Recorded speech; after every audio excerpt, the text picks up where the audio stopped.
Welcome to Special Stage and welcome to the Nicky Grist stages. It is round 4 of both the Protyre BTRDA Gravel Rally Series and the Pirelli Welsh Rally Championship. I'm Paul Woodford and I'll be with you for the narratives today from both of these top UK Gravel Rally Championships. And it is all about the championships as well, whichever class we're looking at in terms of the overall championship for the Welsh. Liam Clark, who heads the standings at the moment, has elected to drop this round, meaning that there will be a mix-up in that series today here on these iconic and former WRC stages around Crooken and, of course, around the Epint military ranges. And in terms of the BTRDA, the crew that won the Nicky Grist in the last few years went on to win the title. So it will be very interesting to see who comes out on top here. At the moment, the man or the men on top, Elliot Payne and Patrick Walsh in the BTRDA.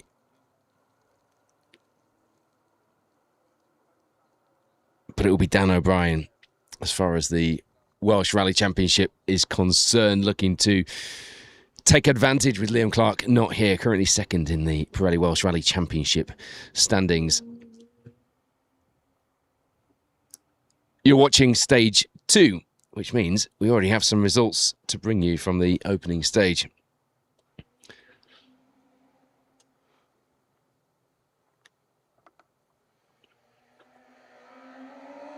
So we're in the longest stage of the day here in Bowlsley. As you see, Nigel and Kaz Jenkins in that familiar and former multiple championship winning Vauxhall Nova coming through this second stage. Just look at the dust here. It is going to be a hot, sweaty and dusty event. If you are spectating today, make sure, or marshalling or involved in any way, make sure you are staying hydrated, because it is going to be one of the warmest rallies we've known for a long time. So Monument was the first stage, 3.19 miles. In Crooken, we're here in Bowlsley. It's a 7.4 mile stage, the longest of the day. After this, it's not far off this mileage, 6.25 through halfway, and Route 60 finishes us off, and we've got the same route this afternoon as well. And we will be live for you through this second stage and through the final stage of the day, stage 8, which will be heading your way just after 2 o'clock this afternoon. 41.42 miles the total, and there you see the man who comes here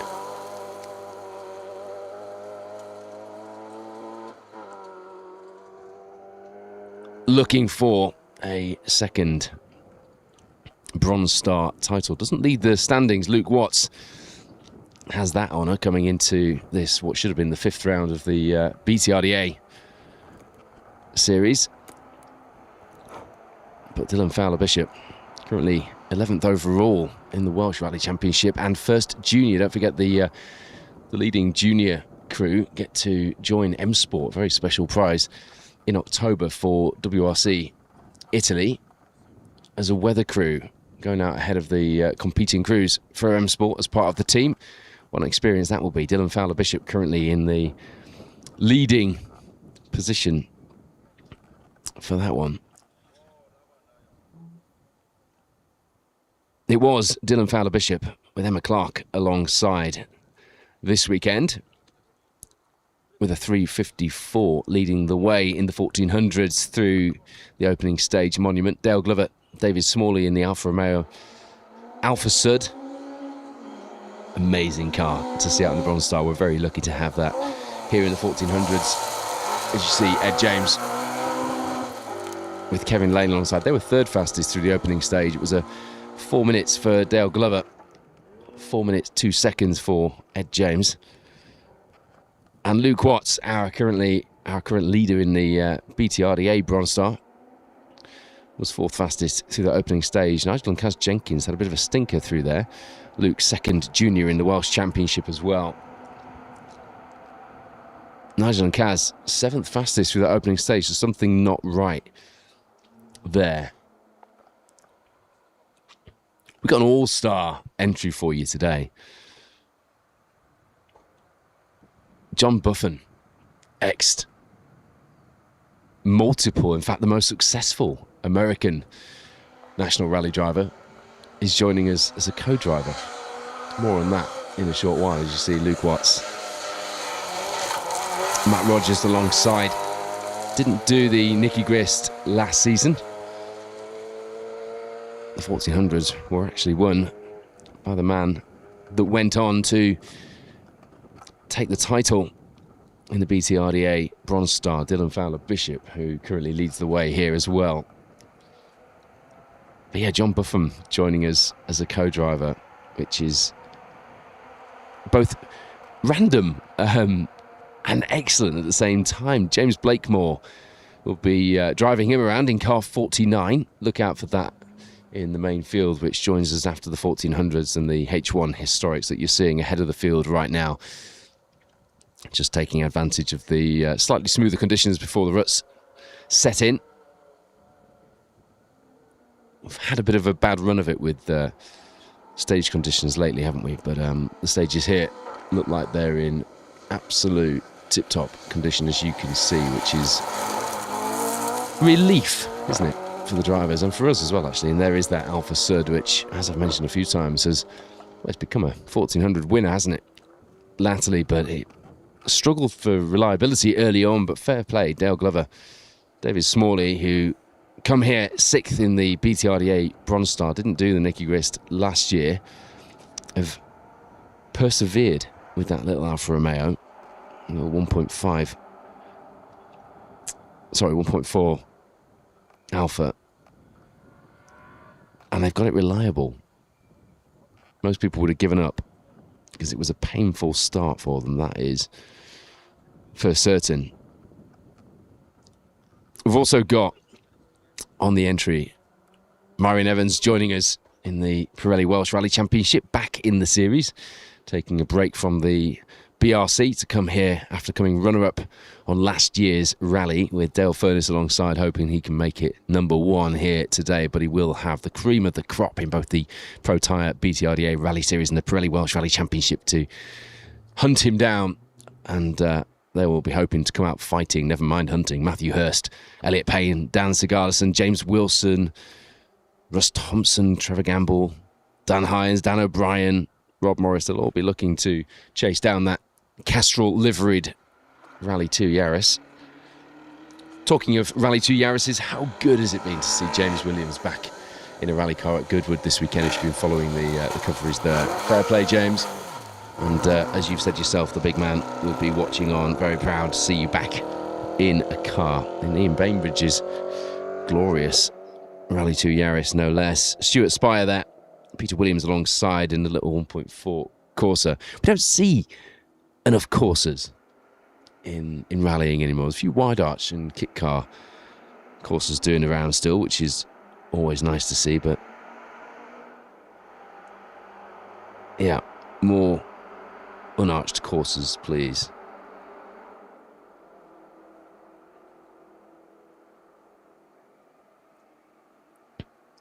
Justin Fowler Bishop sending me a picture of him and John Buffum. Very cool. I would be a little bit starstruck if I saw him as well. A picture down at the rugby club in Bilth Wells. There's the flying Kiwi behind you there as well, Justin. I think you should go and get a picture with him as well. Boyd Kershaw. It is an all-star entry there. We've got Richard Goff joining us again as well. The man who, or the only man to have taken the Welsh Rally Championship back in the mid-90s, having competed in a four-wheel drive turbo car and an historic car, his 1981 World Championship winning X-Works Ari Vatanen David Richards Mark II that year, as well as the Mitsubishi Charisma, wasn't it? Not a Lancer, it was a Charisma. It was the year that they went all wacky with the marketing at Mitsubishi. And Ricky Evans, the 1994-95 BTRDA Gold Star champion, is back in his Peugeot 205 GTI. They took that title in, which is really cool. I'm so excited when I saw that. As you see, Colin Evans, John Evans through. We had Joel Lewis, Jamie Mills before that. BTRDA rallyresults.co.uk is where you need to be if you want the live times. All of the times for the 1400s are now through this first stage in Monument in Crookham before they get here to Bowlsley, where we are in the Epint complex, partly at least. Dylan Fowler Bishop, Emma Clark. Emma stepping in for Dan Evans. Dylan and Dan joined me on the Rally Club podcast, which you can listen to. It was out last Monday to talk about Dylan's journey through the sport. They're targeting a campaign in a Rally 4 Fiesta, which they have now got their hands on, the ex-EDSL sport car, from the Woodpecker onwards. So that means they need to pull their socks up, and if they want to win this title, they want to get the title won in short order so they can get out in that Rally 4 Fiesta. But I did say to them both, well, you know what, if you're leading the Bronze Star at that point, I bet we'll see you out for another campaign.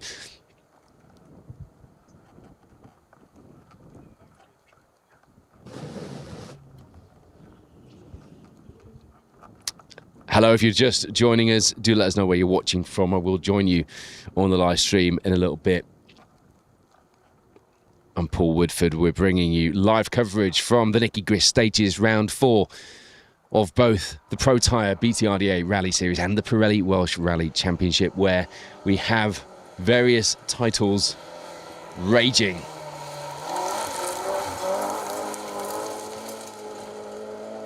And we'll be talking about some of those as we go through the day. As you see, Giles Armitage comes here 4th in the Bronze Star Series in the BTRDA.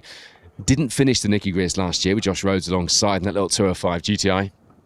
We'll be looking to ensure, at the very least, he does that here today.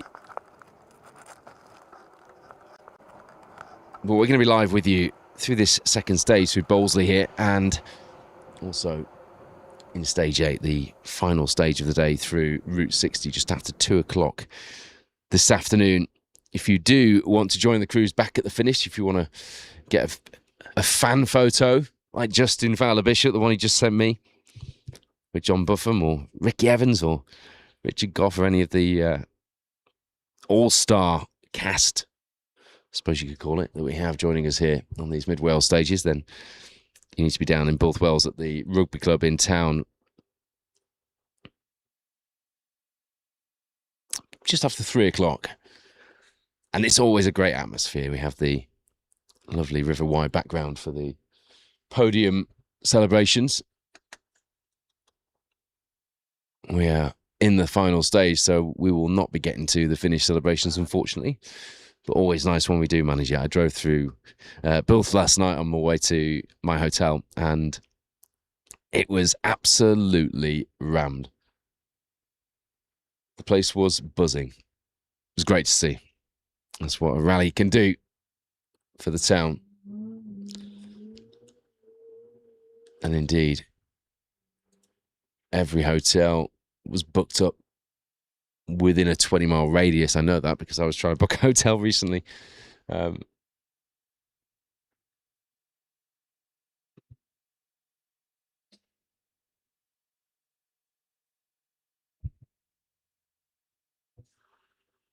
The hot conditions here are playing havoc with our live streaming equipment. As you can see, it is blisteringly hot. I think it's 33 degrees this morning when we were actually driving to the stage. So just bear with us, because those cameras and the various bits of kit that we have live streaming are working in extreme conditions. We've actually got 2 cameras out on the stages, but camera 2 is currently not playing ball. Wayne Goldring currently working out a contingency plan for that one, because we had planned a really nice 2-shot lineup for you through this second stage, and gutted we can't do that at the minute. But as I say, very hot. Sam Leonard is out there, our cameraman, filming in the stage. Fair play, Sam. It is a warm one, and big shout out to all the marshals as well. An army in orange out on the stages, giving up their time dedicating themselves in these lovely hot conditions. I'll tell you what though, we pay a lot of money to go on holiday to conditions like these, don't we? Listening to the news this morning, it was all about how it was extreme conditions. There's Lewis Davies with Tom Wood alongside. They were fourth in class in that 206 GTI last year. We'll be looking to get a decent result to repeat at least that one in 2026. But yeah, all the news was about how horrific this heat is, and no one gets off the plane in a hot country when that waft of warm air hits you and it's bright blue skies and blistering sunshine and goes, oh no, it's extreme conditions, do they? So I think we should count ourselves lucky actually for a nice little bit of a heat wave. Don't get it very often. It was nice sitting out last night, getting bitten to death by the midges. Sat with the Spark Developments guys, Geordie and Jamie and young Tom Marriott, who had a very strange theory for why midges bite you. I can't repeat it, I'm afraid. And there's no way you would imagine it or guess. Strange lad. Hello to the Sparks guys. Out here this weekend, running two cars. There's Gavin Rogers, Suze Rogers alongside in their 1400 Escort. Don't see enough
in that amazing Manta 400.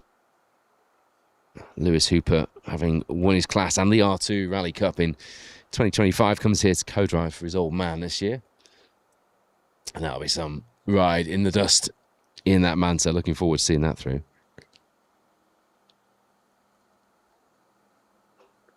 Got the boss of the Mini Rally Challenge, Guy Butler, out as well with the technical boss, Adam Fern, alongside. That'll be interesting. See how they get on. Quite a few Mini Rally Challenge competitors, but there you go. There's a proper Mini. I say that affectionately, by the way. Obviously, I'm quite a fan of these new Minis as well. But Bob Clark, Jane Edgington will be glad that the stages are in good condition here on the Nicky Grist stages, won't they? And that little H1 Rover Mini.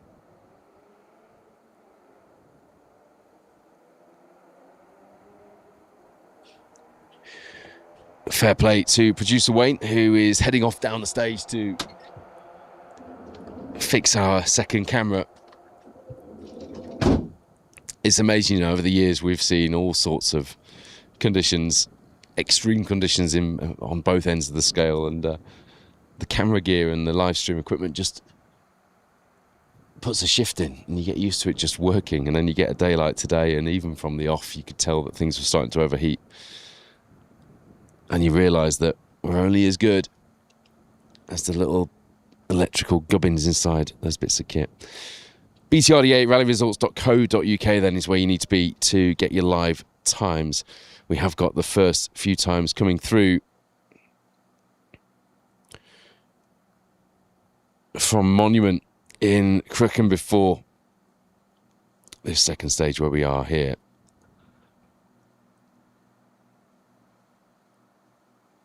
Interesting times as well. Jordan Hone, Sean Williams in the Skoda Fabia Rally 2 the fastest through that opening 3 miles or so stage. A 3:14 from them. It's a 3:16, 2 seconds behind for Matthew Hurst and Declan Deere, the reigning BTRDA and Welsh champions. Multiple Welsh champions and looking to become multiple BTRDA champions, but a small matter of getting a victory here at a rally which seems to seal the fate for the BTRDA Gold Star at the Nicky Grist.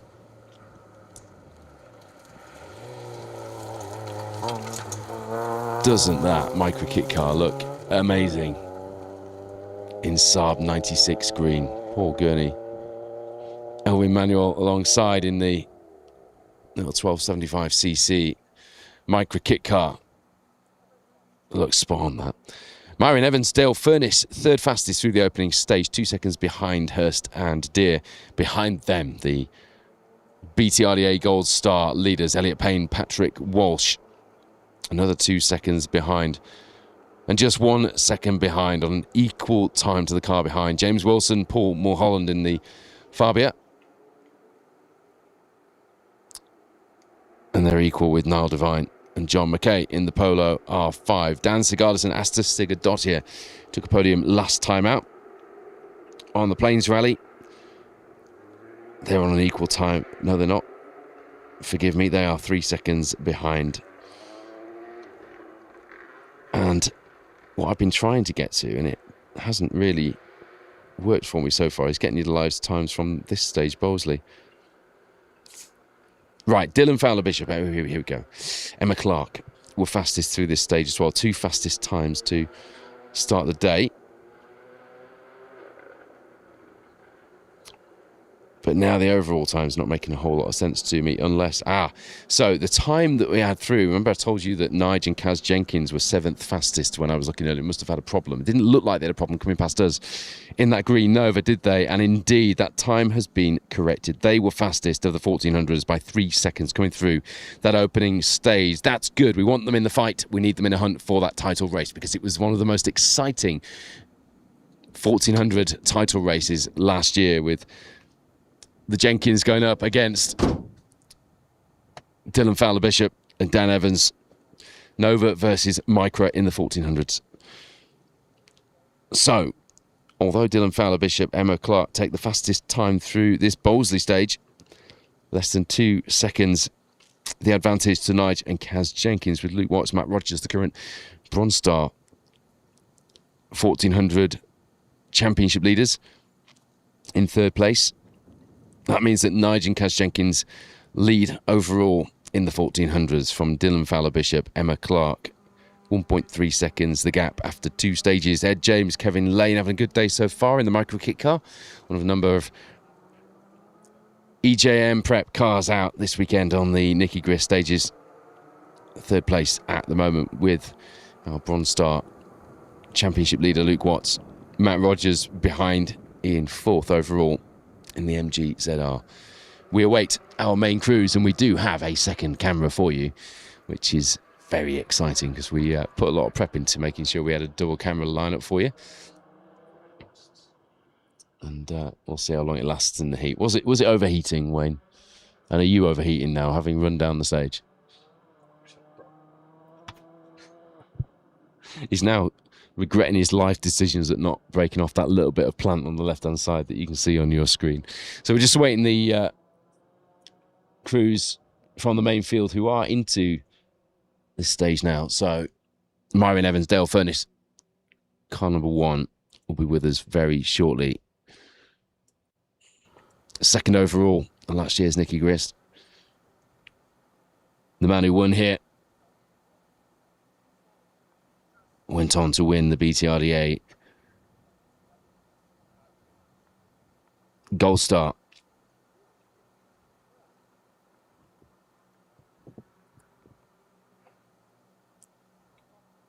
And it's a similar story for the Welsh as well. A good position here at round 4 and a good haul of points is going to be crucial to those championship fights. Myron Evans, Dale Furness, first on the road then in that Castrol Yaris Rally 2. Matthew Hurst, Declan Deere, BTRDA and Welsh champions behind them on the road. They were third overall in last year's Nicky Grist stages. Elliot Payne, Patrick Walsh in the BTRDA title fight. That is a crucial bit of road positioning. They come here leading the championship as well. Matthew Hurst has not had the easiest of starts. Didn't have Declan in with him for the first few rallies, and it does make a difference when you're used to a partnership in the car. Dan Peachy did a good job of subbing, but the relationship in the car between Matthew Hurst and Declan Deere is what won them that championship, and has won them multiple Pirelli Welsh Rally Championships in the last few seasons as well.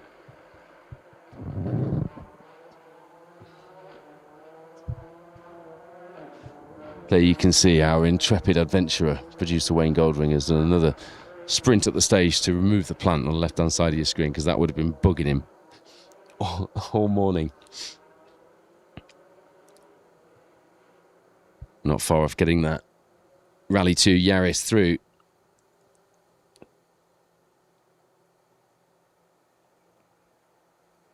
I did get a message from our championship coordinator and chairman of the BTRDA,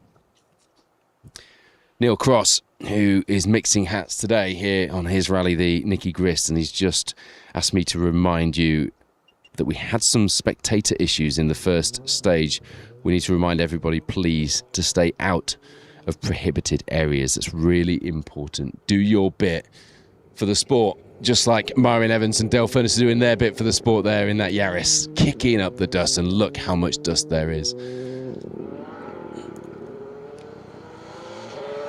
That's a great shot, isn't it? That Yaris lurching on the brakes. I do like how much the Yaris is move around under braking on gravel.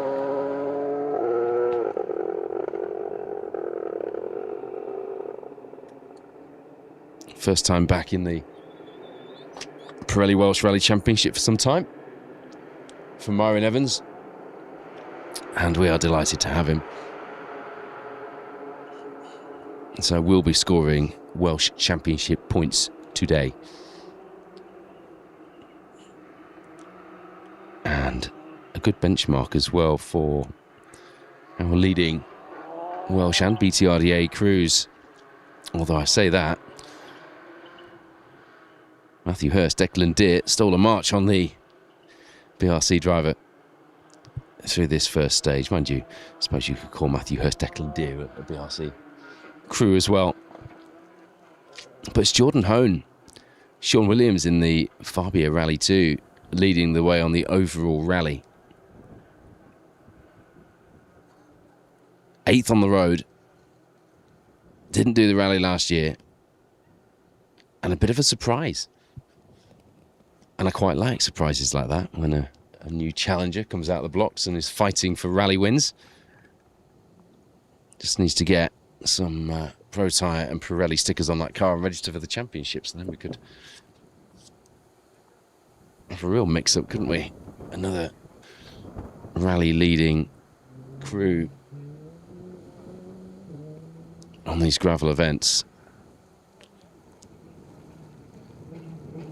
Russ Thompson's had a decent year in that Fiesta, as you see Matthew Hurst and Declan Deere through. Almost looks like the Acropolis, doesn't it, that first shot?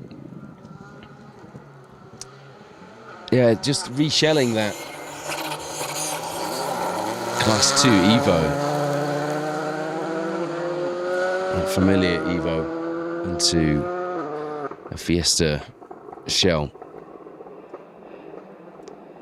Didn't finish last year's Nicky Grist stages, but comes here third overall in the Protyre points in the BTRDA Championship, and inside the top 10 in the Pirelli Welsh Rally Championship as well does Russ Thompson.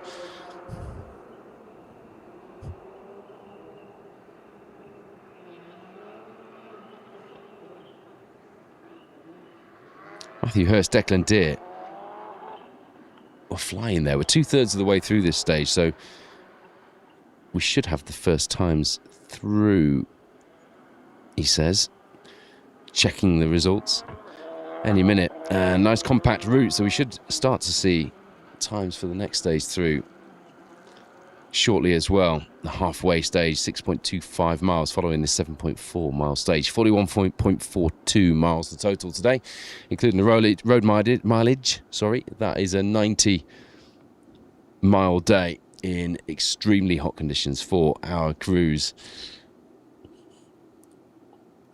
I love arriving in a far-flung town. I posted it on social media last night and seeing a rally car parked outside on the street. Tim Green's historic Subaru Impreza GC8 was parked on the street in Bilth last night. It was just wicked seeing that.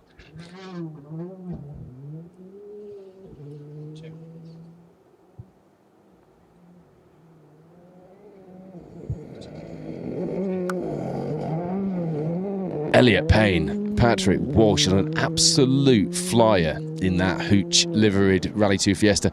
Seems like the crews are on 2-minute intervals at the moment. I didn't see a bulletin to that effect, but with the dust, that does make sense. I don't think the way he's driving there, he's lost a minute anyway, has he? To the car ahead. Looking forward to the times coming through. Elliot, Patrick looked visibly faster through here, but that doesn't always translate to the stage times, of course. How often have we said that in our lives, and we've looked at the times and had to backtrack and unwind what we've just said? Don't forget to get your entries in for FanCam Friday, where you can win Rallying is Life vouchers to spend on the store. And it's become a massive store now. It's where to get your rally merchandise from. Some really original gear on there. And you can win a voucher by sending in your FanCam Friday clips. If you look on the special stage social media, you will see it's pinned to the page what you need to do and where you need to send it. And your clip may also feature in one of our reviews as well.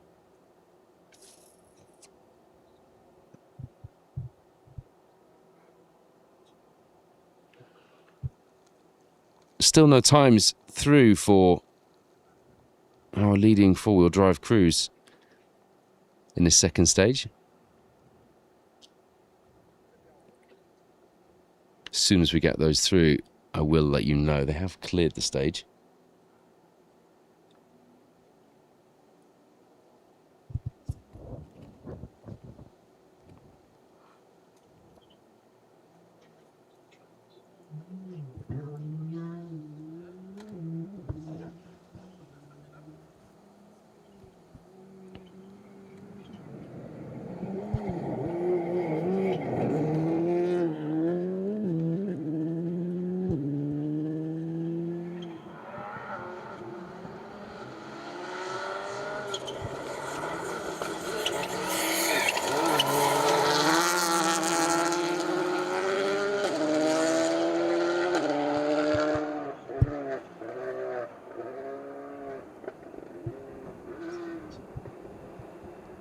Dan Sigurdsson then, Asta Sigurdottir, didn't do Nicky Grist last year, but they come here second overall in the Protyre BTRDA Gold Star standings at this point.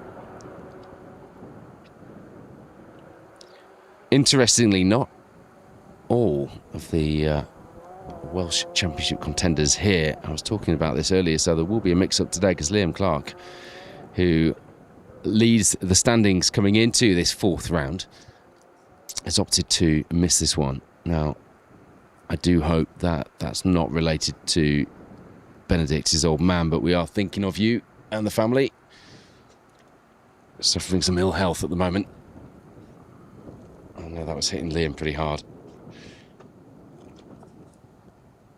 Matthew Hurst, Declan Deer have had some bad luck this year. The results haven't gone their way, and when they looked like going the way and they were clawing some time back on the Plains Rally, the last few stages had to be cancelled. So they are one of a number of crews looking to get their championship campaigns back on track here at the fourth round. Interestingly and frustratingly, still no times through from this stage, so Can't bring you those just yet. But what I will do is join you guys. Do let us know where you're watching from, by the way.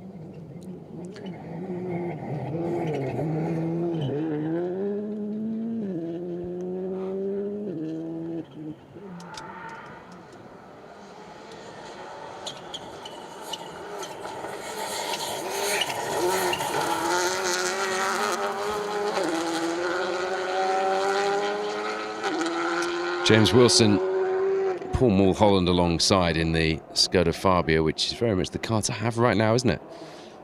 According to the entry list, at least. I've had a good season so far. 10th overall in the BTRDA Gold Star standings, coming here to round 4. 4th overall in the Welsh Championship title fight. And definitely on title hunt. Didn't do the Nicky Grist last year. I've been one of those crews who have come out fighting this season and have really impressed us in that new car.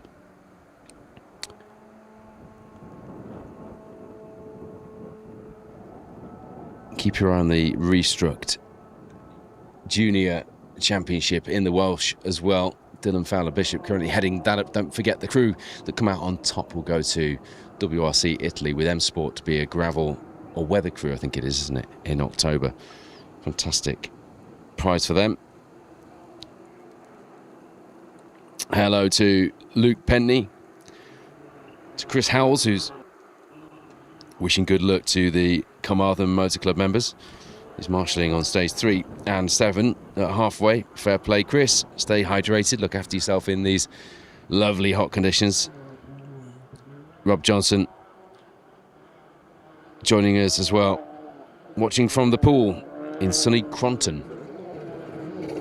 Cronton doesn't sound that tropical, does it? But the pool sounds good to me.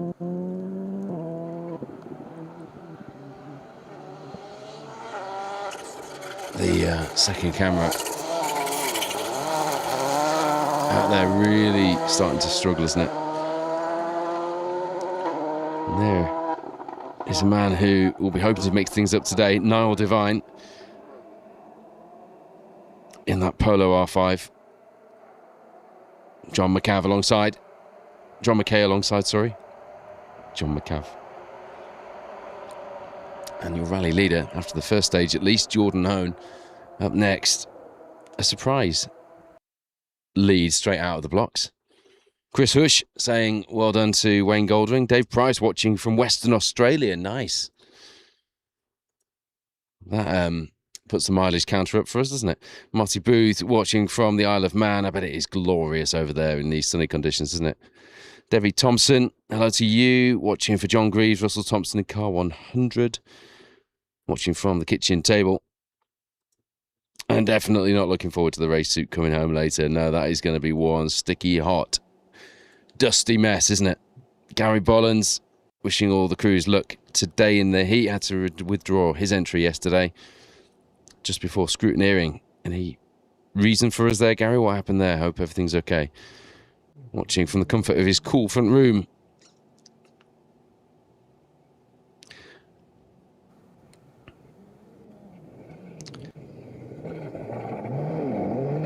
Right, Geraint Williams, I was wondering about this, thanks to Paul Evans from the rally. Car 203 retired with Ivan Rowlands alongside. Retired last year as well, but retired on the road section, engine failure. Came here third in the Bronze Star standings and really needed a good haul of points from today. Yeah, gutted. That was going to be a good fight as well. We were looking forward to that one. I did wonder what happened to Geraint and Ivan, and that is it, thanks to Paul Evans getting that news across to us.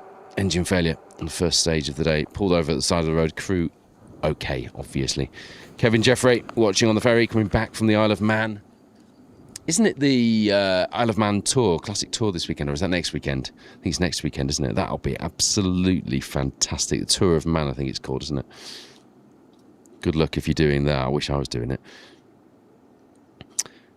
Stage 1 is on hold due to spectators being in a restricted area. Just to remind you, please, stay safe, listen to marshals and organisers' instructions. Do not stand in prohibited areas. If you're out watching, please don't do that. We've got to be so careful You've seen the news, you've seen what happens.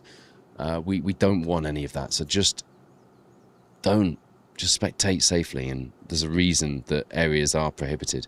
It could be the reason for the big gaps, actually, if we've had to hold the stage.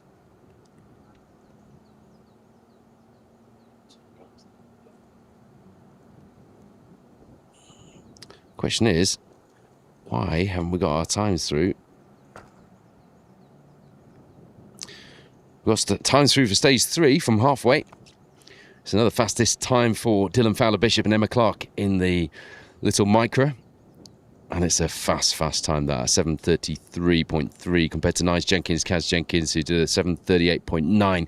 It does mean that Dylan Fowler-Bishop and Emma Clark slot into the lead of the 1400s now. 4.3 seconds the gap. Dale Glover, David Smalley, third fastest through that third stage, putting them third overall, ahead of Luke Watts and Matt Rogers and Ed James and Kevin Lane.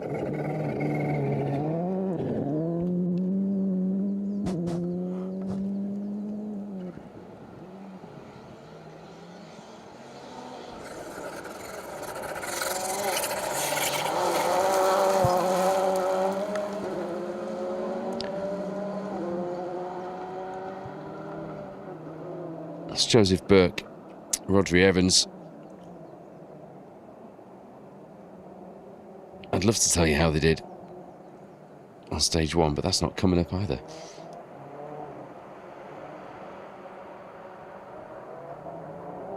Maybe the timing equipment and the live results feed also struggling in the heat, who knows. But to remind you, Jordan Hone, Sean Williams took the early advantage through the opening stage in their Skoda Fabia Rally 2. Matthew Hurst, Declan Deer was second fastest, just 2 seconds behind. Myron Evans, Dale Furness were third fastest from Elliot Payne and Patrick Walsh. Then it was James Wilson, Paul Mulholland having a good first stage. And they were equal in fifth fastest with Niall Devine, John McKay, and the man you just saw through the stage in the polo, Joseph Burke. Rodri Evans, Dan Sigalis and Asta Sigadotio behind. And Bob Morgan, Aid Williams looking to capitalise for the Pirelli Welsh Rally Championship points this weekend and take advantage of the fact that Liam Clark is no longer here on the entry, meaning that their title race could have a big boost here at round 4. They took 9th fastest through the first stage.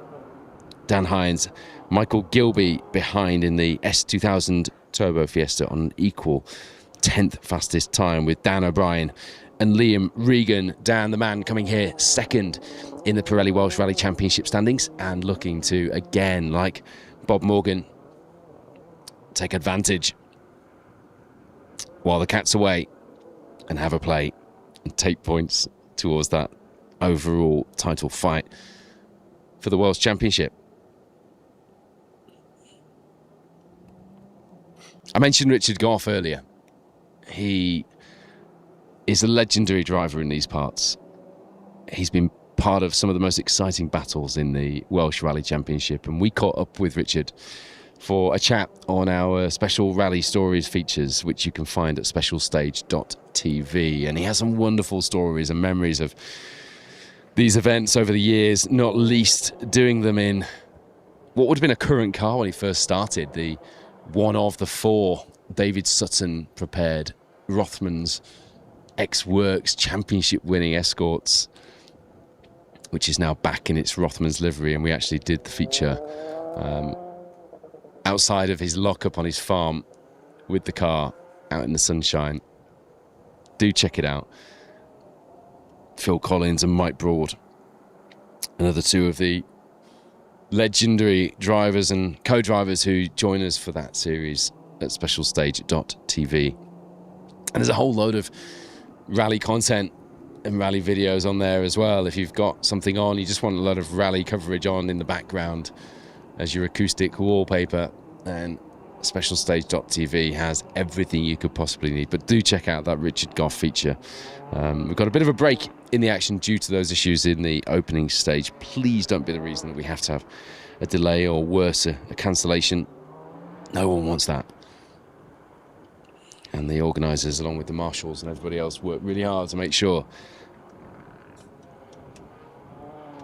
that these events are organised and run safely. And confirmation from Paul Evans that there may be no alternative but to cancel the stage and not run that stage in the afternoon loop either, if spectators continue to return to Junction 3 in an opening stage monument today.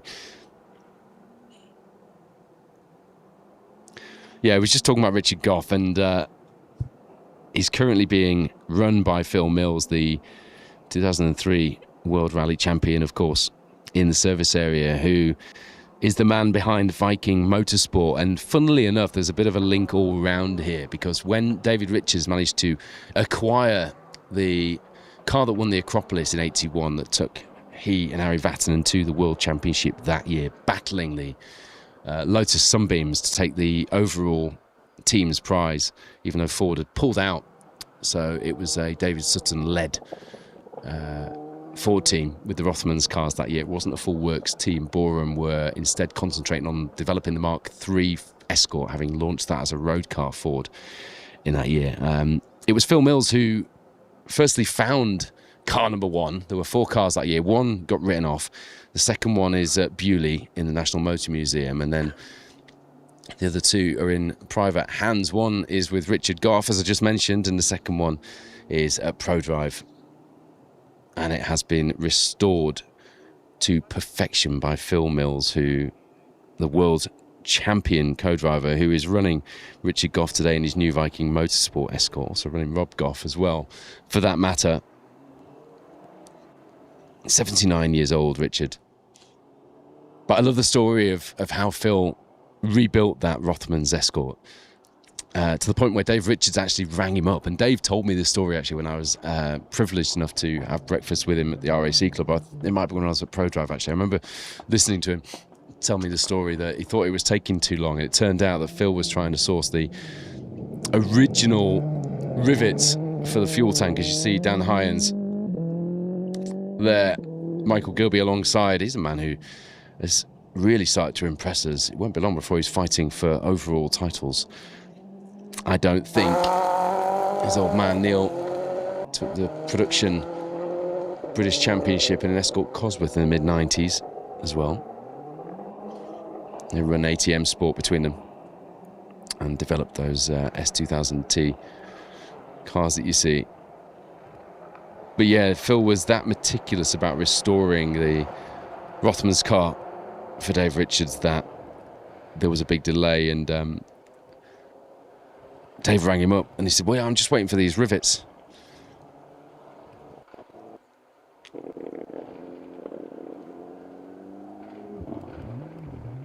And Phil boasts one of the men who built those David Sutton cars over at Viking Motorsport. And we've seen the work that they do, and we've seen how they work as well, haven't we? For example, on the Roger Albert Clark, when Rob Goff had that huge off and the Viking team patched that car back together, and it looked about as good as new as you're going to get when it came back out for the second day. Dan O'Brien, Liam Regan then, they took a top 10 last year here on the Nicky Grist. They come here 5th in the BTRDA standings, 2nd though in the Pirelli Welsh Rally Championship standings, and that is where they are really looking to steal a march today on these hot, dusty stages in mid-Wales.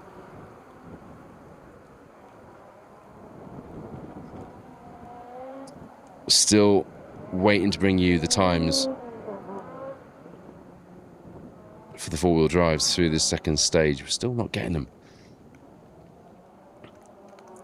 If you guys back at base, and Neil Cross, Paul Evans, if you're listening, if you've got any times through.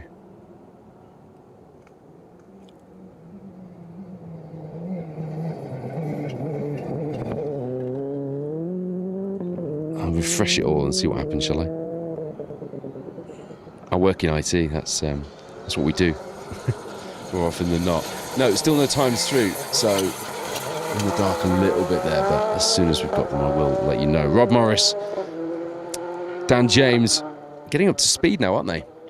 And that C3 Rally 2 Citroen.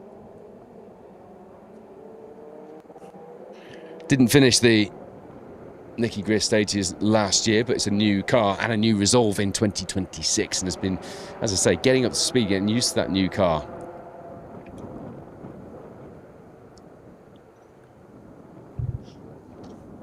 And although I've never driven one of these cars, and I find myself so often talking about what they must be like to drive, which is quite ironic, isn't it? I do speak to people, obviously, that drive them a lot, and they are formidable bits of kit to get used to. It's not as easy as a lot of our crews out there make it look. Camera 2 is not making it look easy, is it, Wayne? It's really struggling in the heat. Yeah.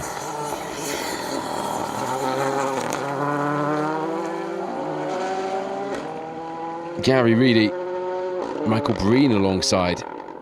Another new entry here. Haven't seen much from them. Let's see what they can do against our all-star crop of crews in the Protyre BTRDA and Pirelli Welsh Rally Championship.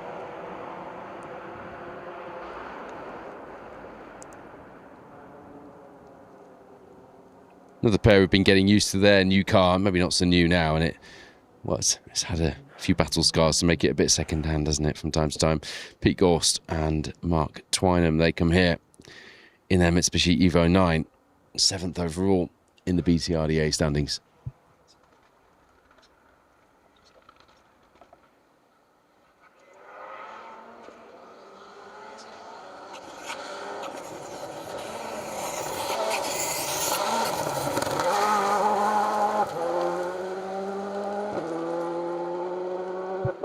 We have got a fairly big gap coming up, so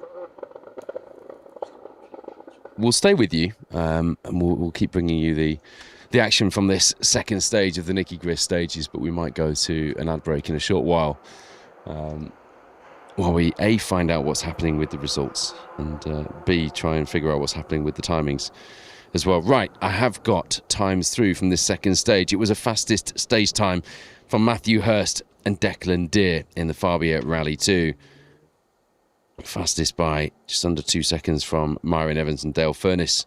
Did say, didn't I, that the Yaris Rally 2 drivers registered for points in the Welsh Championship here today would not have it all their own way, and they are not doing. Elliot Payne, Patrick Walsh, 0.2 of a second further back as well. Only the 3 times in so far, and obviously Jordan Hone, who took the fastest time through stage 1, is crucial to that picture, so I can't give you any overall leaderboards just yet, which is ever so frustrating, actually. To remind you, though, Matthew Hurst, Declan Deer were 2 seconds behind Jordan Hone, Sean Williams, but crucially, that would see them taking maximum points in both the BTRDA and the Welsh Championship here from these dusty, hot Welsh stages. Myron Evans and Dale Furness were in third, so 2 seconds behind through the first stage and 2 seconds ahead of Elliot Payne, Patrick Walsh. That order still remaining the way it was in the first stage through this second Bolesley stage.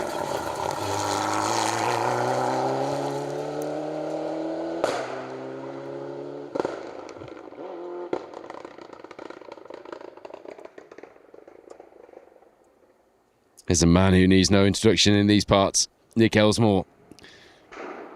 Cliffy Simmons back alongside in that Evo 9. Another legendary name in rallying, the Elsmore name. Had some great stories from Graham Elsmore at the Curie Cod Fillet dinner before Stuart Turner's memorial event at the British Motor Museum a couple of months ago. It's one of the things our sport is so good at, stories and the access to the legends who made the stories in the first place as well.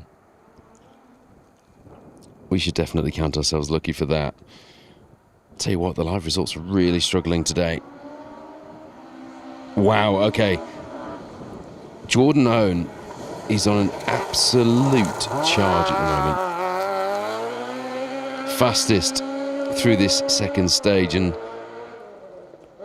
by 6 seconds as well. The rally lead is now 8.2 to Matthew Hurst and Declan Deer.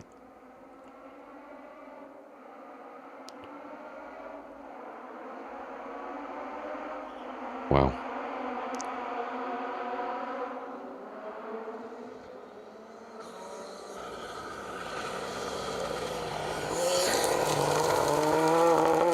Took the BTRDA Bronze Star Championship title, did Jordan, back in 2016. And last year was the Northern Ireland Gravel Champion as well. But hasn't done an awful lot this year.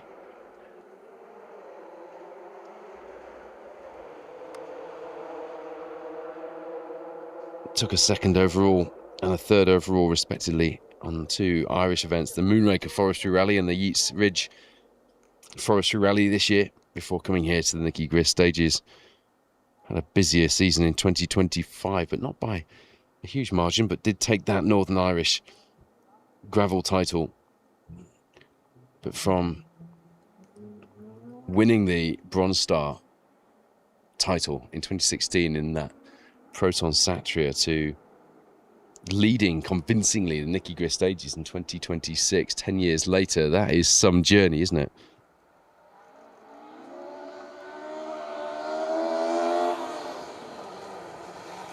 Jumping into this Skoda Fabia Rally 2 in 2026 as well. There's a Fiesta R5 before that.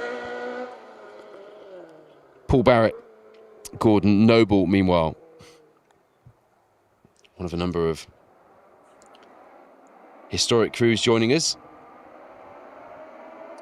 Not one of the crews that did the Nicky Grist last year, so no benchmark from them, but expect them to go well.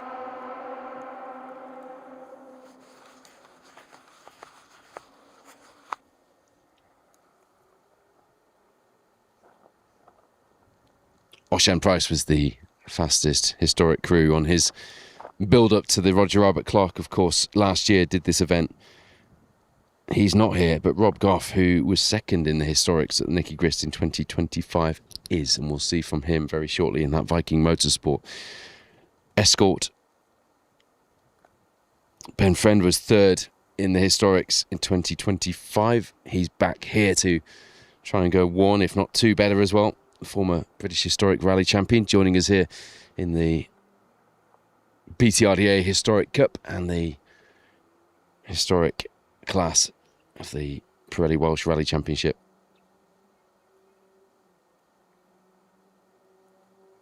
Although not registered for points in either.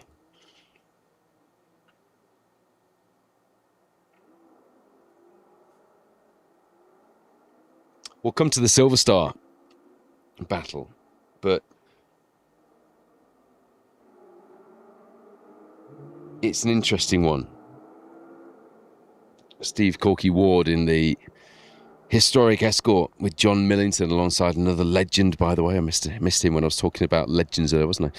They trail Rhian Walker in the Little Opal Adam with Paul Gribben alongside.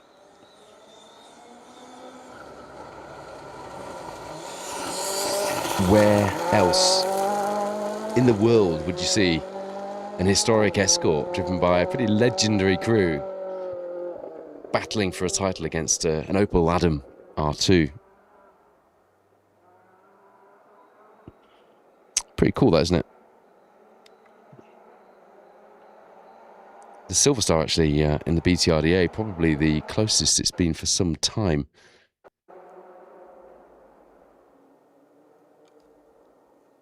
Could be an interesting fight shaping up towards the back end of the season.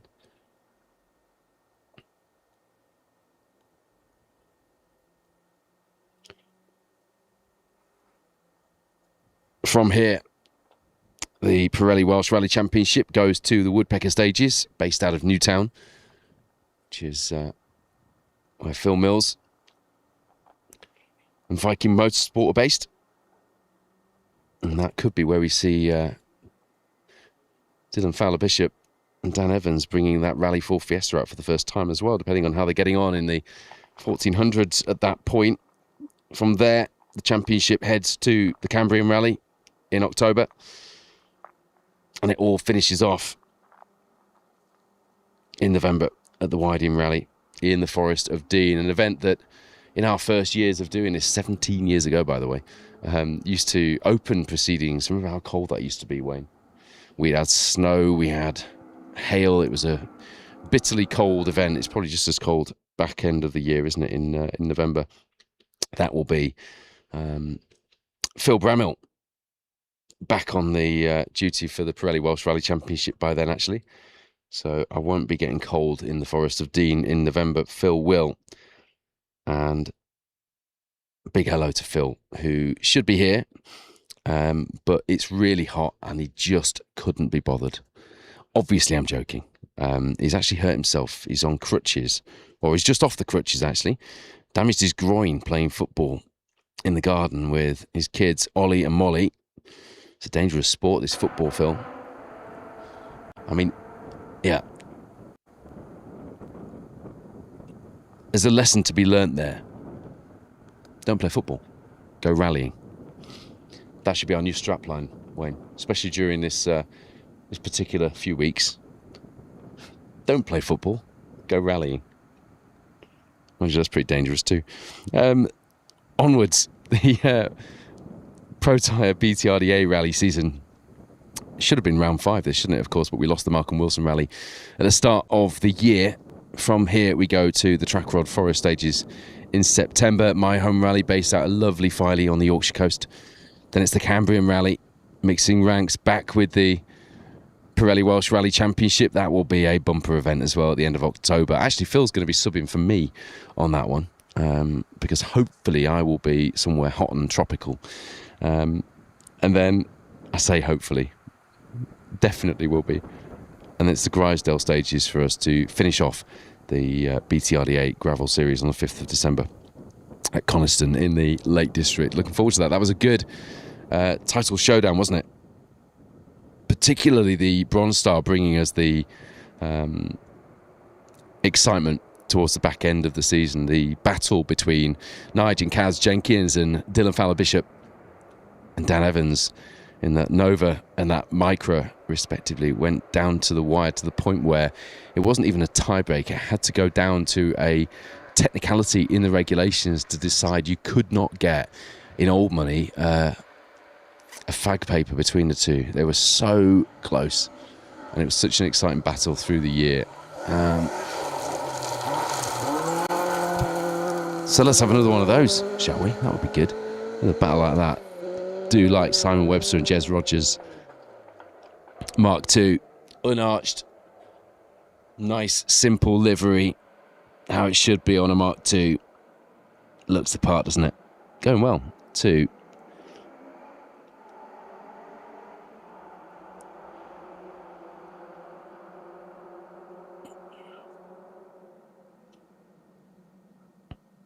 Should have the first few times coming through for stage 3, halfway, and we do. But again, Jordan Hone's time is not through yet. Such was the surprise at having the young Northern Irishman in the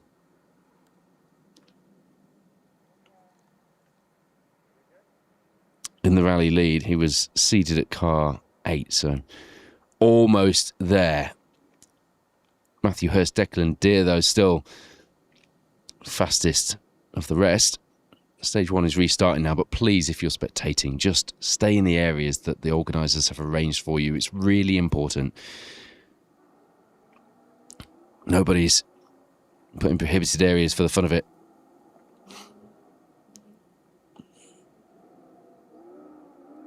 We will have a bit of a gap, but then we will have cars coming back through this stage. So Matthew Hurst, Declan Deer still leading the BTRDA and Welsh Championship crews.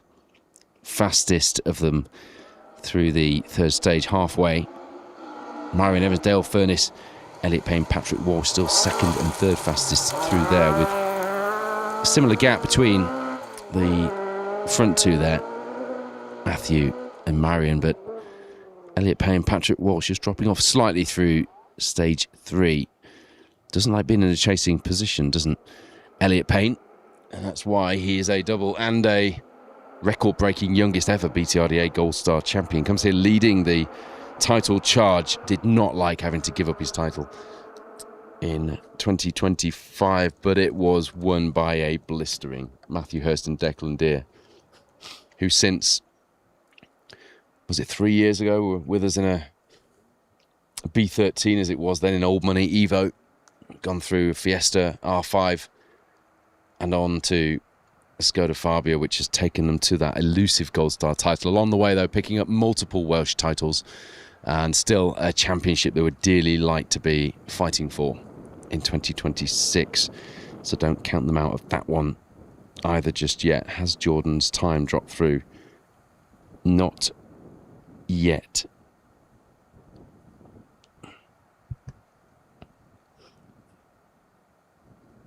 Viv Hamill had a good stage through here. Paddy Robinson alongside. They were 6th fastest behind Niall Devine, John McKay, and ahead of Daniel Sigurdarsson, Asta Sigurdardottir, who perhaps not quite on the pace of the front runners that we have seen from them in the last few showings. We will see Cruz struggling a bit with the heat today. And it'll make a big difference. The performance at that level is all about marginal gains. And interestingly, going back to Phil Mills, I was talking to him at the Roger Albert Clark about winning titles, and there isn't anyone else here today who knows more about winning titles than our world champion co-driver, who is running those Viking Motorsport Escorts in service back in both. But and there's a man who knows how to win a title as well. Our former Silver Star champion Boyd Kershaw throwing that flying Kiwi Mark II around. Oh dear, producer Wayne's got a grumpy face on because camera 2's still not back online. That was a spectacular bit of work from Boyd Kershaw there, wasn't it? The Kiwi. Nice. Yeah, Phil Mills was talking to me about the marginal gains, and one of the things that in the ProDrive Subaru days with he and Petter that they used to really work on was making sure that the conditions inside the car were right for a big push. And when I say right, I mean it's just little things like making sure that the seals are right on the doors so that you don't get dust in the car and everything's not covered in dust and it's dirty and you're breathing dust. And that's something he works really hard on. In fact, when Rob Goff had that off on the Roger Albert Clark, Phil was telling me how frustrated he was that there was mud inside the car, and even though they'd rebuilt the car and taken it back to the workshop and got it all shipshape overnight, it still wouldn't be as dust tight. Didn't matter, did it, in November at the RAC? Didn't get that much dust in there. But he said it's, having a car that's dust tight is really important. So those crews that have got dust coming in the car today, those marginal gains that you get from making sure your car's dust free and the seals all work properly, and you've turned your vents off on the dustier parts of the stage, that's really important. And you'll see crews just edging ahead where they've got those little things nailed down. And I love, by the way, absolutely love talking about the science of winning world titles with people who have, because you just learn things that you can take through to your everyday. There's a man who will be looking for a good result against our familiar and experienced crews here in Wales, or in England. Paddy Heffernan alongside in the 208. And a number of the hard-charging youngsters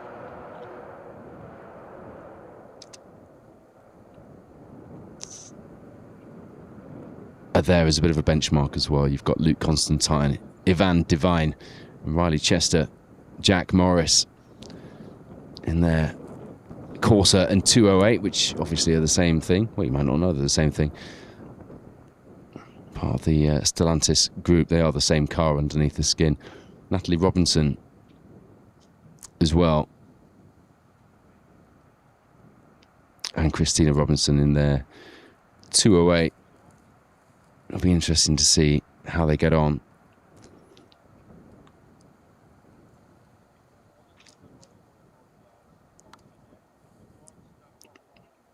Boyd Kershaw, Keegan Rees, who you saw kicking up the dust and throwing that flying Kiwi Mark II into the stage there. Our former Silver Star champions come here third in the Silver Star standings. Rhian Walker, Steve Corky Ward up ahead of them in the Silver Star at the moment. And that's what I mentioned earlier about the Silver Star being really quite interesting. Baz Jordan, Jenkins fourth in the Silver Star, second in the Historic Cup. We'll see from them shortly in their British Historic Rally Championship winning Mitsubishi Galant. Bit of Group A in the hot, dusty Welsh conditions here today. Looking forward to seeing that through.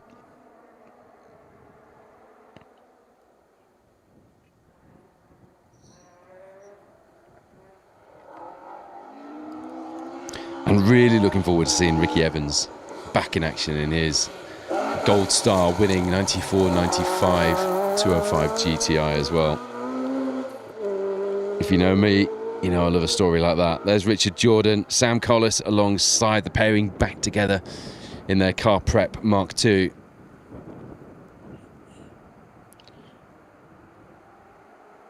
I had a closer look at a very different car prep project last Monday night. I'll tell you what, this week has flown. At the Moulton Motor Club Bring Your Rally Car night at the Old Lodge Hotel in Moulton, which, do you know what, was absolutely fabulous. Bit of a trek for me, an hour and a half's drive.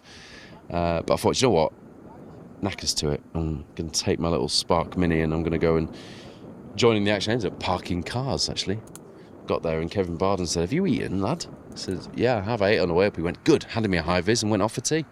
Left me parking cars up, which was a surprise for a few of the crews that weren't expecting to see me there. Parking cars.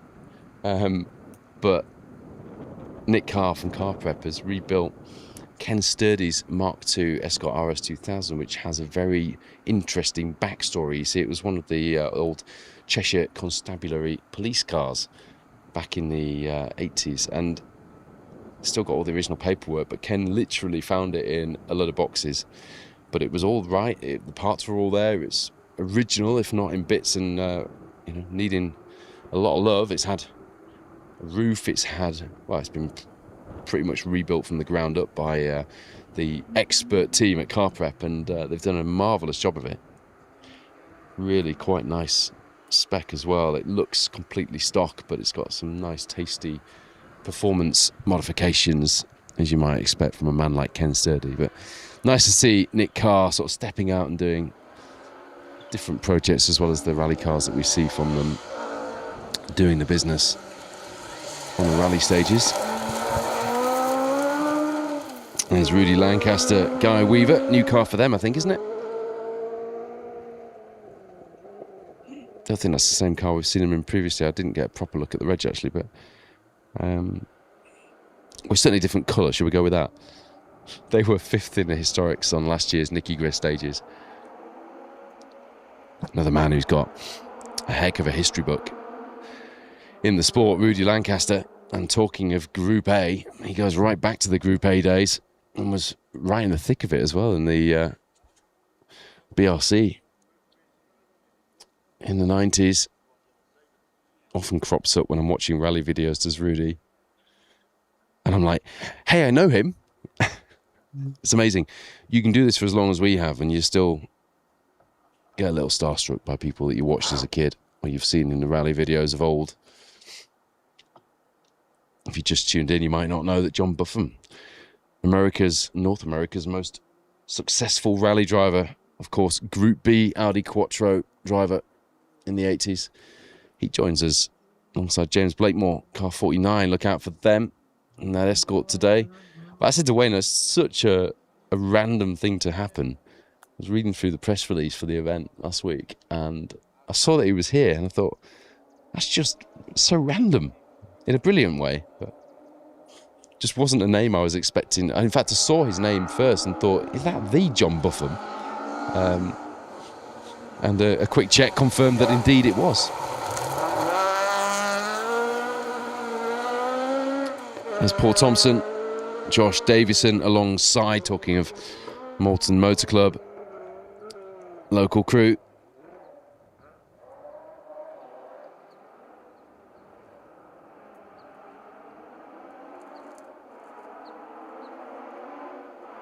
And in fact, they were 4th historic as well on last year's rally.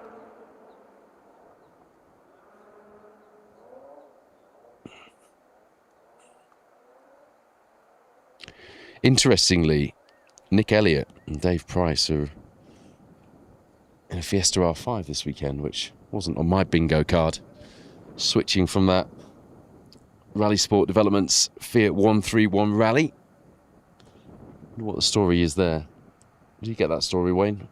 We were trying to find out, weren't we? What was going on there? Is that a one-off switch? Is it a case of just finding a car and doing the rally, or have we seen a big switch from the flying Fiat man? I can't imagine that's the last we'll have seen of Nick Elliott in an historic car. That is for sure.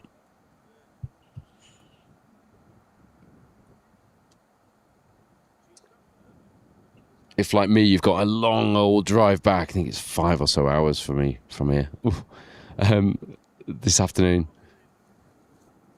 well, you could have me keeping you company with Rally Club. And actually, producer Wayne did an interview on, I think it was SS6 of Rally Club, joined me on there to talk about our journey here on Special Stage. But the last one in this series, SS10, was out on Monday. Dylan Fowler-Bishop, Dan Evans joined me, and Charlie Mathewson, Josh Carr also joined me to talk about their journeys through the sport. And Charlie, in particular, has quite a story to tell. One of the now famous Mathewson family with their Bangers and Cash programme. He's brought his profile to the rally stages, along with Jack Mathewson as well. And having won the Junior Rally Championship twice in record-breaking fashion, he then took the Mini Rally Challenge title last season at the first time of asking against Tom Hind and Sue Hind, veterans in the series, and is now embarking on a BRC campaign in his Peugeot 208. That was Tony Thompson, John Connor alongside in the Mark II that you just about see in the dust there. Extremely hot, sweaty, sticky and dusty here in Wales. If you're just tuning in, it is the Nicky Grist stages, round 4 of both the Protyre BTRDA Rally Series and the Pirelli Welsh Rally Championship. And if you're watching the Welsh Championship coverage on the Welsh stream and you were expecting to hear the dulcet tones of Cheshire's finest, Phil Bramall is currently recovering from a bit of an accident playing football in the garden with the kids and damaged his groin. Sorry if that's a bit too much detail. What time is it? You probably aren't eating your lunch, we're all right. Yeah, he's just off his crutches, you'll be pleased to know, so we'll be back for the next round. So we are bringing you coverage from both championships and all crews through the second and the final 8th stage of the day. James McCarville, Arthur Kieran's in their Fabia Rally 2 there. Be interesting to see how they get on. Not a huge amount of experience in the car, but there are some pretty good benchmarks here for them today in the 2 top UK Rally Championships.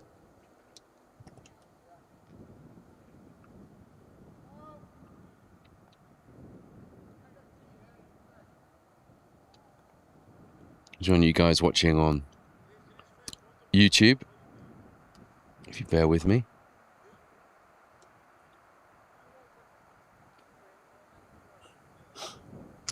Yeah, Saw Doctor on YouTube. I hate this on YouTube. You don't actually get people's real names. I forget that every time.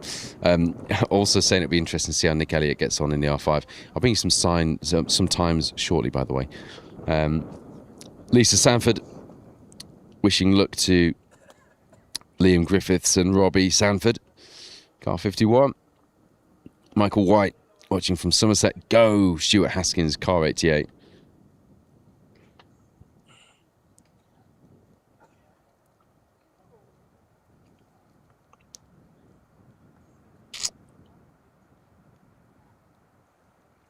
Aileen Forrest watching from the Goodwood Festival of Speed. Hope you're all enjoying that one.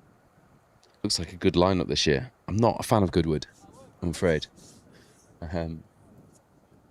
But it does look like a very good lineup. The Comp Safari paddock, if you're there, make sure you check it out, because there's some heady machines, and some of the leading drivers are in the sport. Are representing Comp Safari at Goodwood. There's Bowlers and Milner and Lofthouse Defenders and Fiestas there as well. A lot of innovation in that part of the sport. It's very much what national rallying was like in the late 90s, early 2000s in terms of innovation and engineering prowess. Say hello to Pete Widdup for me, team boss of Protyre. There in his Milner doing the business. It was with Pete that I did the Comp Safari event last year in that Bowler Wildcat.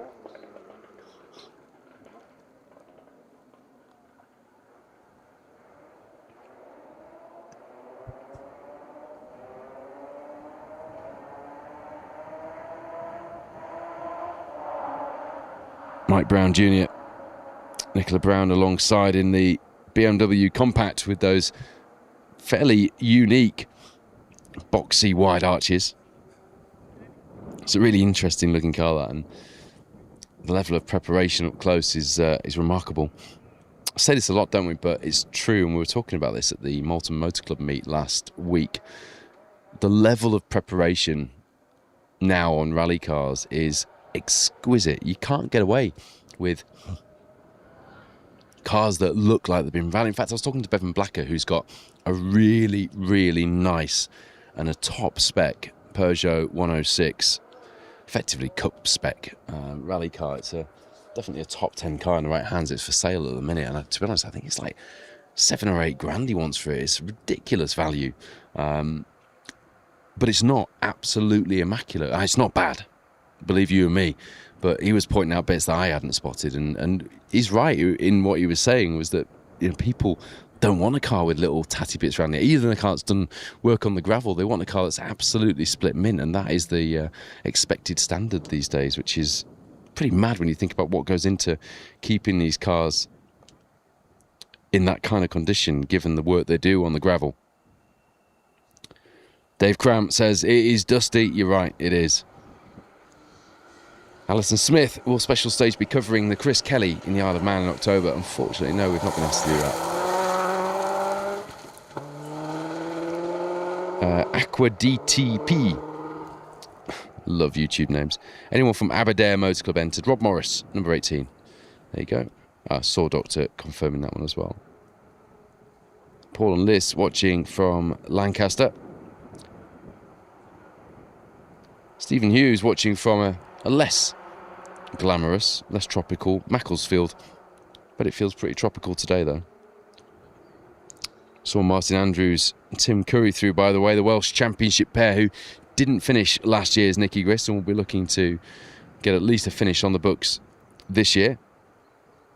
2-minute intervals, plus some because of the delays in the first stage at the minute, by the way, if you're watching and you're wondering why the cars are coming through a little bit sporadically at the moment.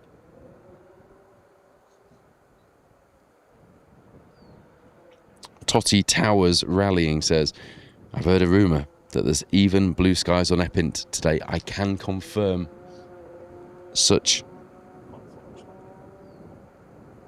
Saw Doctor says, wouldn't mind £1 for every mention of Viking Motorsport. There you go. There's another quid for you.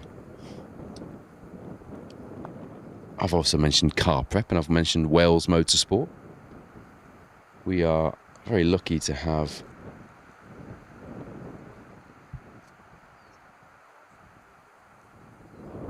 it's Richard Jarvis, Saw Doctor, isn't it? We're very lucky to have some incredible teams building historic cars in our sport here. In fact, we're renowned for it across the world.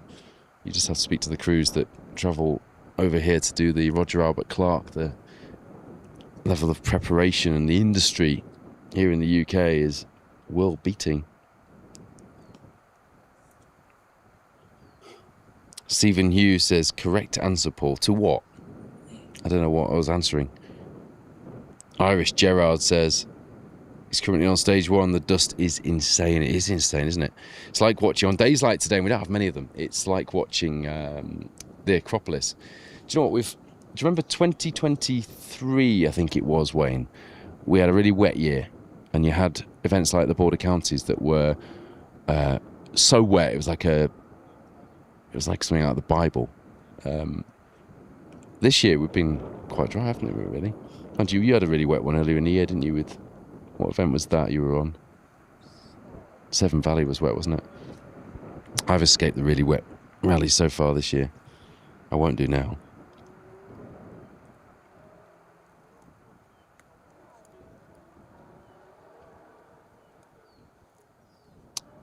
Nickers6168, yes, you heard that right, says, I keep hearing a young Robert Webb.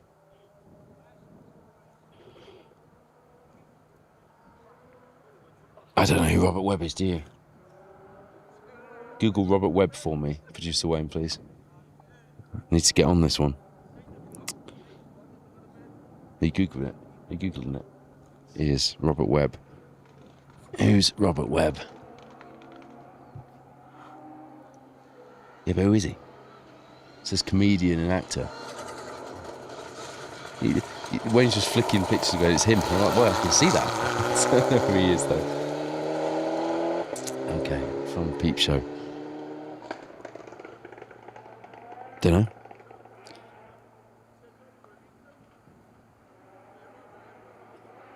Okay, so Richard worked at RSD, of course, so a bit of an interest in Nick's progress. Yeah, well, I mentioned car prep a lot, so... Goodness me. One thing I do say with doing these live rally broadcasts is you can never win.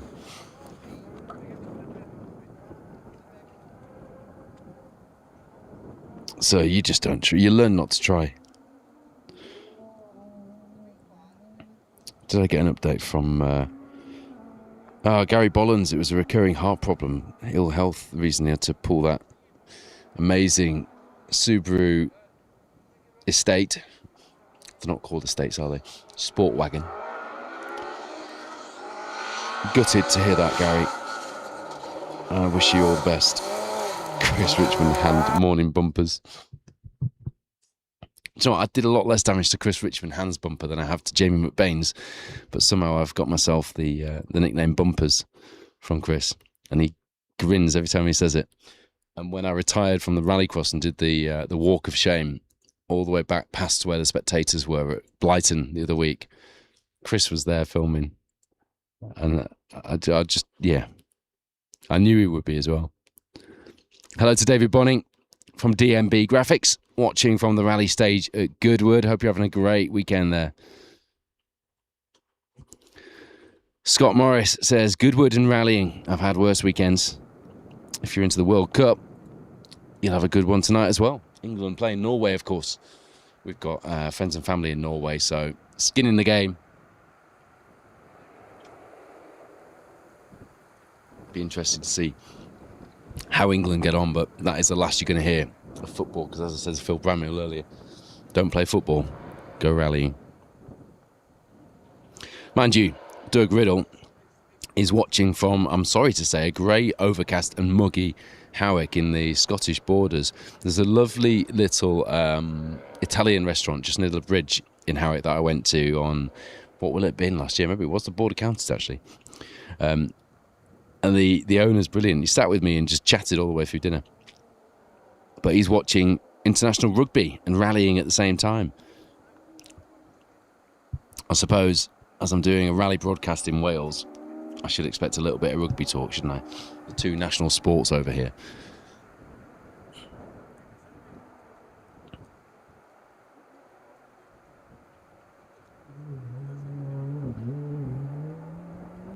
Mark Suiters watching from Porthcawl, cooling off in the pool. LOL. Enjoy the dust, he says. LOL indeed. Ella Tyson's watching from Barben Hill Climb. Have fun. That sounds fun. And Warren from Tracks Photos says thanks for the stickers, Paul. Since Rally Club stickers. There's Colin Minton, who will be looking to get some decent points on the board for both his BTRDA and Welsh Championship campaigns this weekend. Didn't finish the Nicky Grist last year. He's got Izzy Holman alongside to keep him right. Got a decent finish in the Pirelli Welsh Rally Championship leaderboard last season, didn't he? 10th overall, I think he was, in the championship points in that Ignition Motorsport Fiesta R5. Let's see how he gets on today. 6-time Motorsport UK Asphalt Rally champion Damien Cole joins us as well here in Wales today, with Ian Alsop alongside in the Mark II. Seeing a fair bit of Damien on the gravel this season, which is good. Haven't seen him out for quite a few years, regularly anyway. Just one-off outings and course cars here and there. It's one of the residing characters of the heyday of the Asphalt Championship in the early 2010s, 2010s, when we were really getting momentum going with our coverage here on Special Stage, and got some fond memories. And in fact, talking of Phil Mills, who, there you go, sorry Richard, Phil Mills is getting another mention at Viking Motorsport. He was co-driving for Damien Cole. What year was that, Wayne? Was that 2011? In the Ford Focus WRC on the Manx.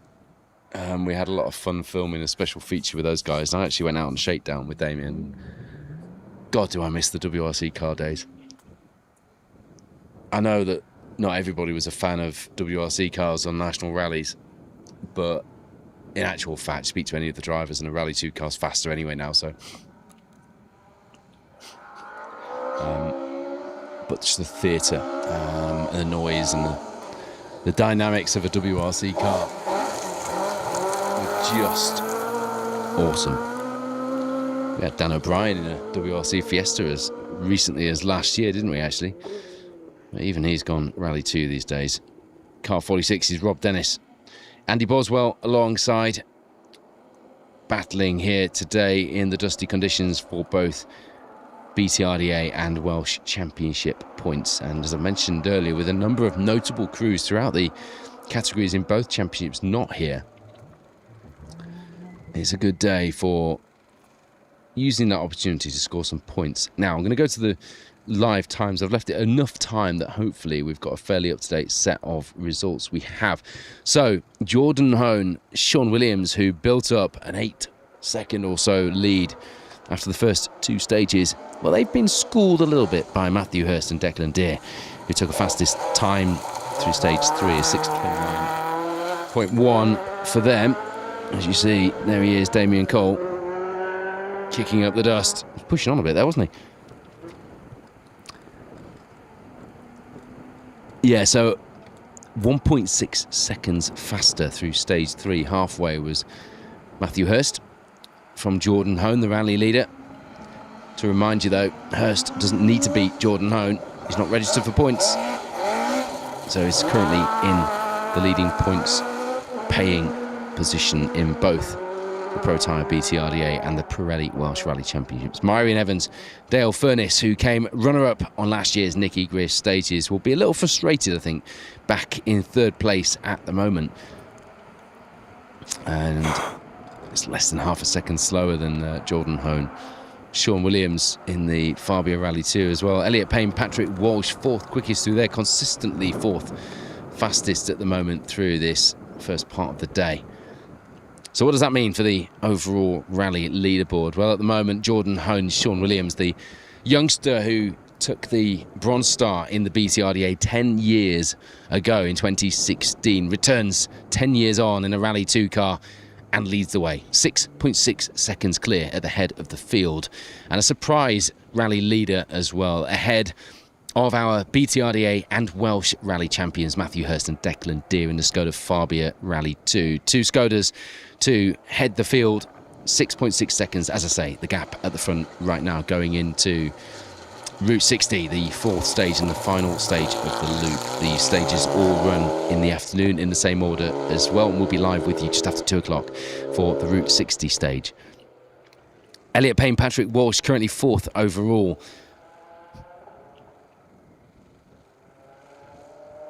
And they'll be frustrated with that, actually. If you know anything about Elliot, you'll know he does not like being the chasing crew. He comes here leading the BTRDA points, and he would quite like to be leading the BTRDA points. 4th overall is not going to cut it, although that will be second, actually, so that will be second point scoring position in the BTRDA, because Marion is Welsh, not BTRDA, and Jordan Hone is registered for neither. So no, that still would give him what he needs, but it still will be frustrating the young Yorkshireman. Daniel Sigurdsson, Asta Sigurdardottir, the Icelandic pair, back in 5th overall at the moment. A strong start to the season for them. 2nd overall. BTRDA points coming into this 4th round of the championship. My goodness me, is it dusty out there at the minute.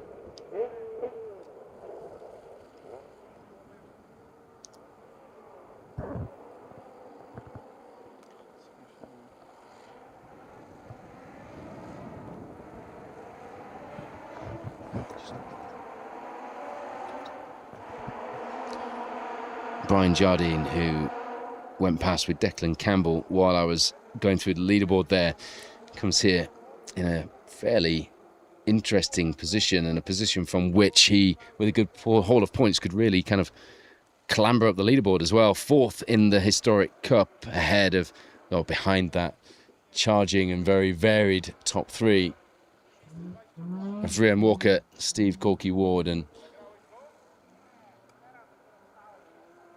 Boyd Kershaw, former champion, no less, but 6th. Sorry, that was the Silver Star top 3 I was talking about there, but 6th in the Silver Star, 4th in the Historic Cup.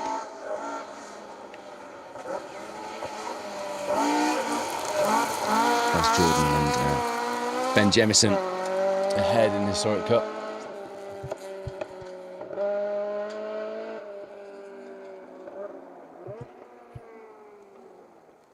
That was Darren Edwards, Richard Morgan in the lovely Sunbeam. Not that you'd tell. One cloud of dust looks remarkably like another cloud of dust here in Wales. So you'll just have to believe me, that was a Sunbeam.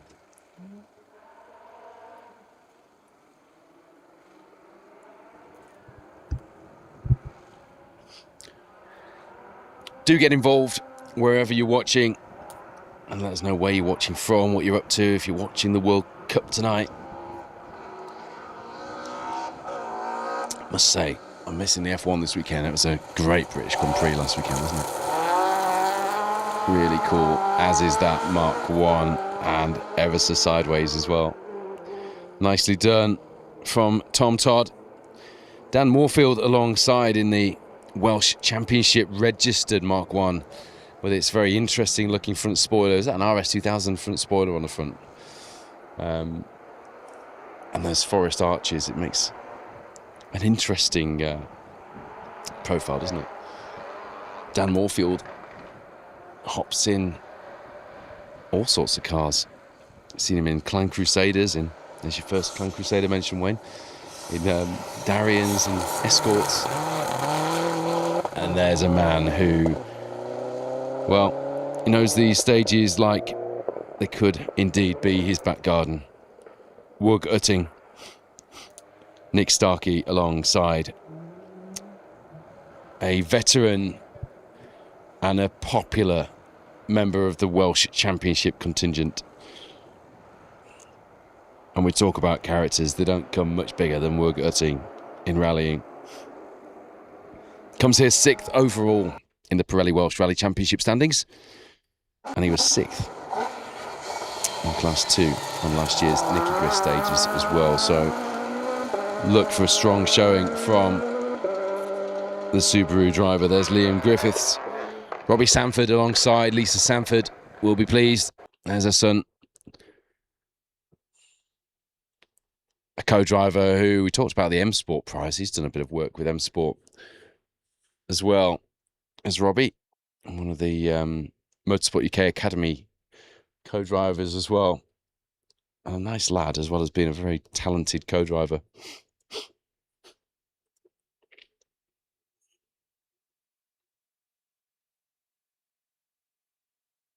We've got at the moment a very heady crop of ambitious and talented co-drivers in our sport.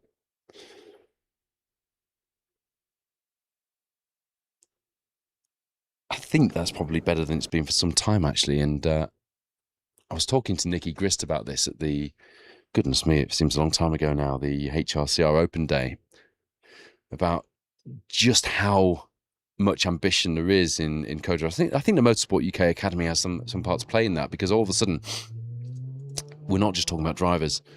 Certainly here on Special Stage, we've always been very keen to make sure we're talking about co-drivers. So very rarely will you see a finish winner's interview without the co-driver, unless we're not sure if the co-driver has picked up the points or whatever, as well as the driver on that particular round. We're always very keen to include co-drivers. We always mention the co-drivers as much as the drivers, but I think recently that balance has shifted a little bit in the sport as well. As you see Paul Walker with Geraint Thomas alongside in their Impreza. You can see just then as the camera panned out, just it's a bit deceiving when you've got the depth of field on the zoom, but zoomed out you can see just how big that drop off on the stage there is. The car's coming downhill, carrying the speed. That's why we're seeing a lot of them sweeping sideways in spectacular and quite satisfying fashion, aren't we? But nobody yet has been as sideways as Boyd Kershaw through there.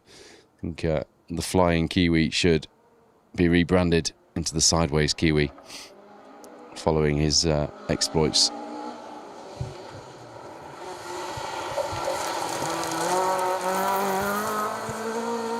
There's Mike Simpson, another man with Ian Jones alongside, who didn't finish last year's Nicky Grist stages and would quite like to be in the historic hunt today, I'm sure. Right, we should have the first few times for Route 60 through now, and we do. An interesting stage time order actually through the fourth stage. I'll come to the Bronze Star in a moment, but wow. Jordan Hone back on top through stage 4. Sean Williams alongside, a 3:32 from them. But it's Viv Hamill and Paddy Robinson who get on the pace and clamber into second fastest stage time in the fourth stage of the day, a 3:34, 2.5 or so seconds back. Myron Evans-Dale Furness consistently third place so far, continued that run of form on stage 4, 37 dead from them. And 0.9 of a second back, Matthew Hurst, Declan Deere still battling for the lead of the rally. Behind them, Dan Sigurdsson, Asta Sigurdottir, Elliot Payne, Patrick Walsh, and Dan O'Brien, Liam Regan, the man who will be pushing to slot into the lead of the Pirelli Welsh Rally Championship after this round, as you see. Andy Davies and Eurig Davies in their Wales Motorsport Mark II. I never did get an answer from Marion Evans at Wales Motorsport for how he manages to run those cars so low compared to other setups that we see. He just gave me a cheeky grin when I spoke to him about it at Rally Kilwendeg. I'll get it out of him one day. They didn't finish actually last year, so another of the crews looking to make sure they rid their 2025 demons here on the Nicky Grist stages. So what does that fourth stage time mean for Jordan Hone and Sean Williams? Well, they've extended their lead from Matthew Hurst and Declan Deere to 12.4 seconds. At this stage, Matthew Hurst, Declan Deere are really going to have to look at the bigger picture, the long game. It's the championship points they came here for. They'll take maximum in both championships with that. As you see, Luke Constantine and Ivan Devine in the Corsa.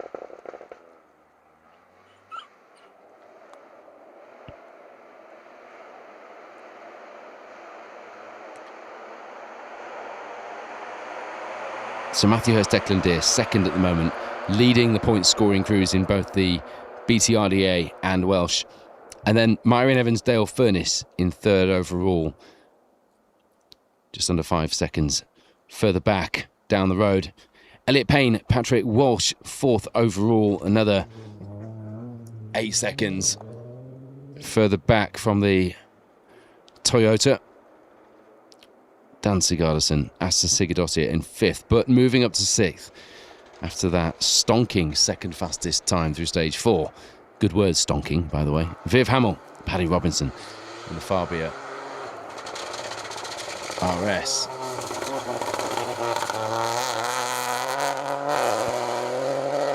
And you see Riley Chester, the recent junior driver, stepping up into the 208. Jack Morris alongside. Interestingly, Riley's dad, Dan Chester, was fourth in class in 2025 here on the Nicky Grist stages. Can Riley take family honours today and go one better in these hot, dusty conditions? The hottest and in some ways most difficult conditions that some of these crews will ever have faced. The first time they'll have seen a rally this hot, I'm sure, especially the younger crews, maybe not those who have been around a few decades. They'll have seen it all over the years, but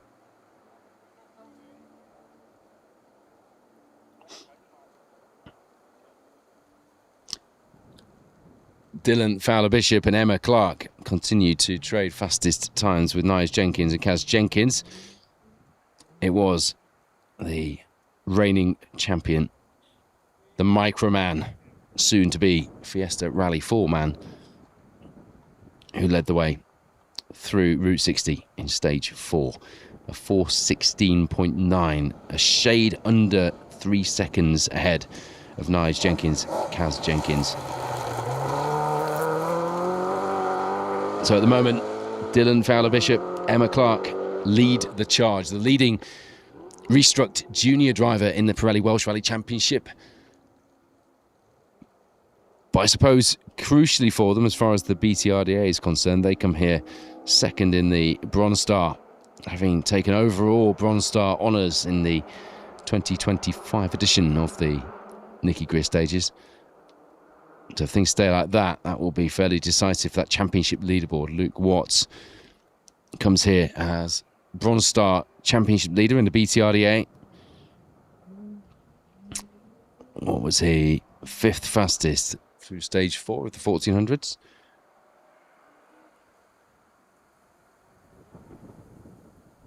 And 5th on the leaderboard as well.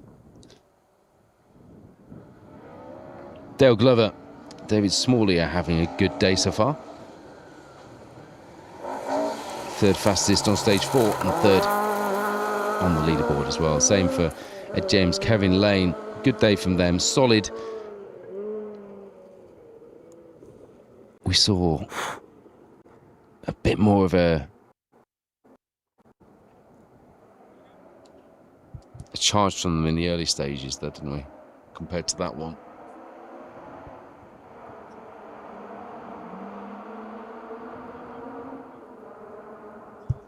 It's a nice day for a walk in the Welsh countryside.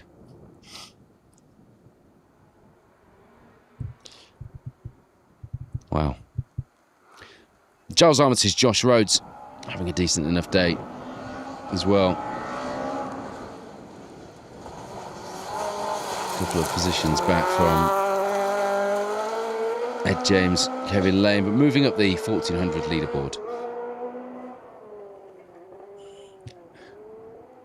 But the big news, if you're tuning in, is that 10 years after taking the BTRDA Bronze Star 1400 title, Jordan Hone is back, this time swapping a Satria 1400 for a Skoda Fabia Rally 2, and he is leading convincingly the Nicky Grist stages ahead of our leading BTRDA and Welsh Championship crews.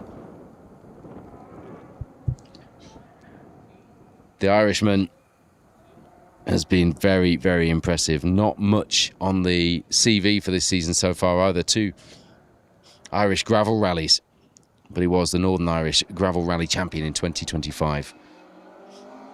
so does know what he's doing out there. But those skills, well, they were honed right here on these stages back in the BTRDA 10 years ago. Rob Latham, Dan Thomas in the escort there. And I was talking about this pathway that the BTRDA and the Welsh Rally Championship have provided for drivers and co-drivers looking to go up through the ranks. There is a natural, there's probably, in fact, there is a better progression in this level of the sport than there is in the national championship in the BRC. And we've seen that time after time. Charlie Mathewson, for example, is a perfect example of that. And as I've mentioned, you can listen to Charlie's story and how he's managed to go from being quite sort of nonchalant about it and, you know, ambivalent about whether he goes rallying or not, to being supremely focused and really quite hungry for results. But he took advantage of that pathway in the more club level of our sport, juniors, minis, and now BRC in that order.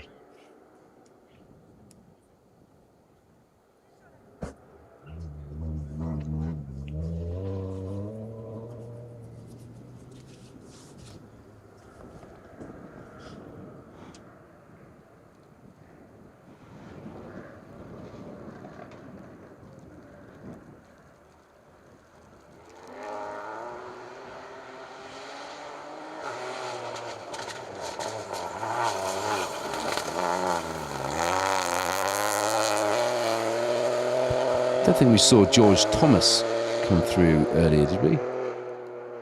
Or did we?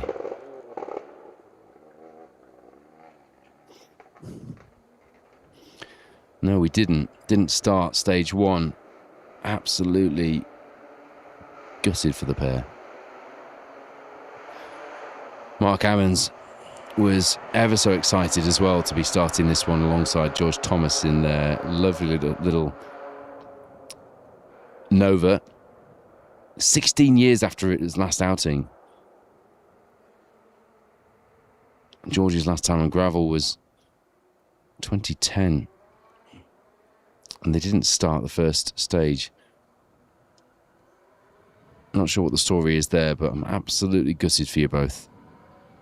Russ Thompson, Stephen Link as well, stopped after the first stage in Crooken. Not sure what's happened there. We won't be seeing them today. Was talking about how they could have made a bit of a charge. Won't be happening. Joel Lewis, Jamie Mills as well in the Peugeot 106 XSI. Stage one was eventful for a number of our crews. Trevor Gamble, Jeff Smith, Steve Hopewell also retiring either before, during or after stage one of the day here on the Nicky Grist Stages Rally. And Geraint Williams, Ivan Rowlands, the engine had gone parts up by the side of the stage in stage one as well.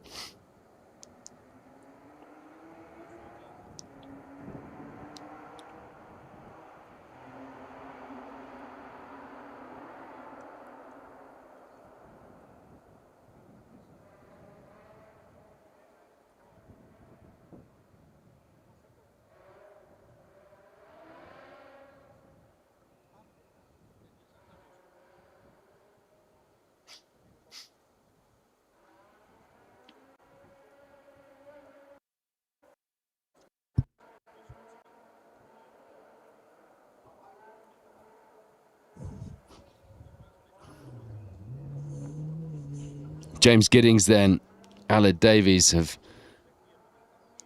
got a great opportunity to score some points today in the Pirelli Welsh Rally Championship. Former championship contenders as well, no less. They were third on last year's driver standings in the Welsh Champ.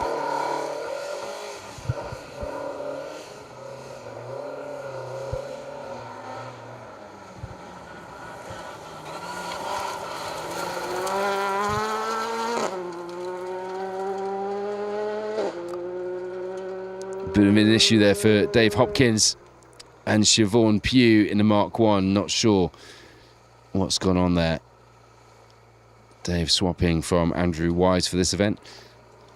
And you saw young Oliver Phillips and Barry Young coming through and just finding that Mark 1 Escort in the dust. They backed that car off into a safe position. It's going to sit there and get very, very dusty now. Hopefully the marshals down there will have some water, because I reckon anything inside that car is going to be red hot.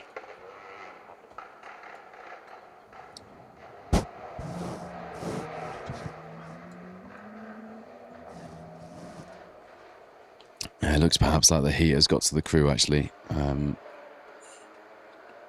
It's being looked after by the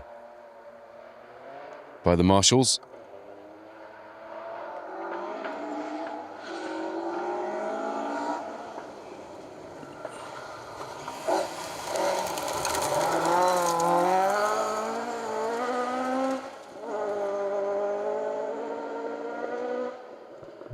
If you're just tuning in, this is live coverage on special stage of the Protyre BTRDA Rally Series and the Pirelli Welsh Rally Championship. It is round 4 of both championships, the Nicky Grist stages, based in both Wales and using former WRC stages, iconic mid-Wales stages of Crickham and the Epping military ranges.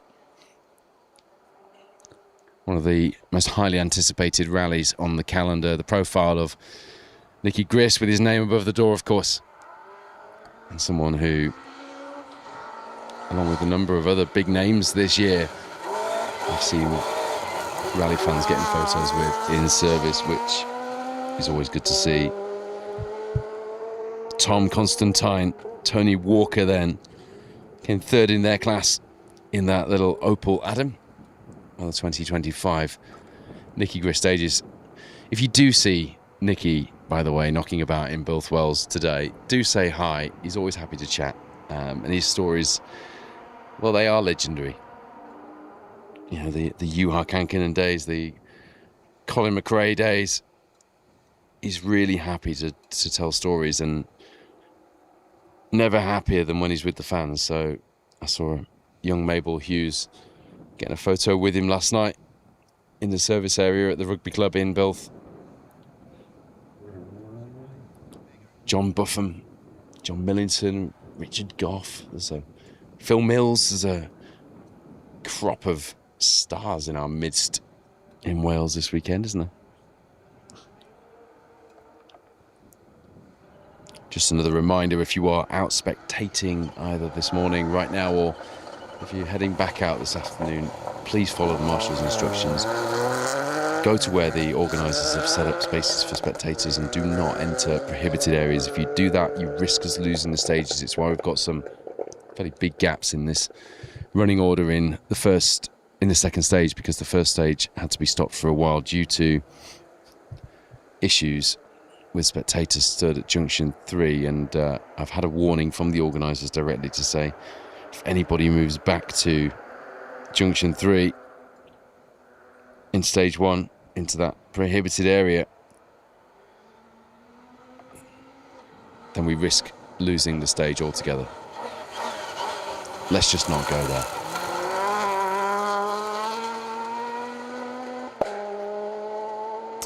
The man who leads the Silver Star charge at this point, Ryan Walker, Paul Gribben alongside.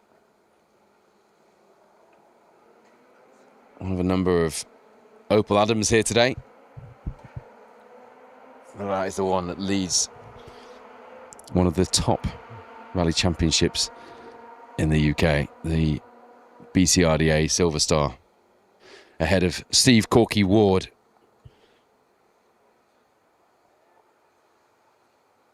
One of the Yorkshire Rally Mafia, if you've read Jonathan Pullen's book. And ahead of former Silver Star champion, the flying Kiwi, Boyd Kershaw. He's really thrown himself back into the sport.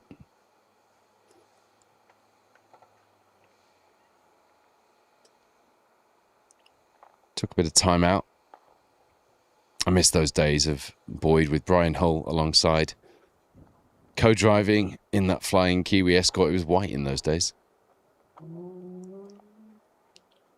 Those were the days when the Nicky Grist Stages was hosted up at the Royal Welsh Showground at Bilth Wells, and I remember standing there interviewing people like Paul Bird, Dave Weston Jr., both of whom are no longer with us anymore.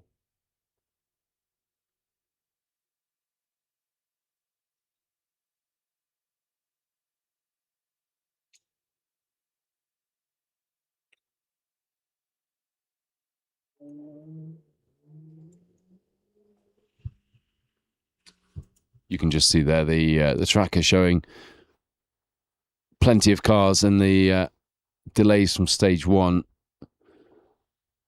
making their mark on the running order as well.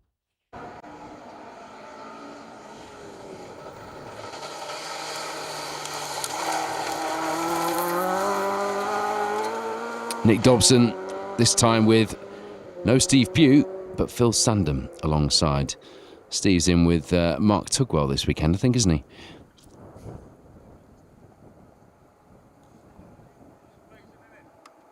I've got the slightly bent spoiler from that. Was that the Border Counties? I think it was the Border Counties, wasn't it? Where they had that roll and rolled all the way over and came back on. That was Kilda, wasn't it? Yeah. Got a bent Dobson spoiler in my garage.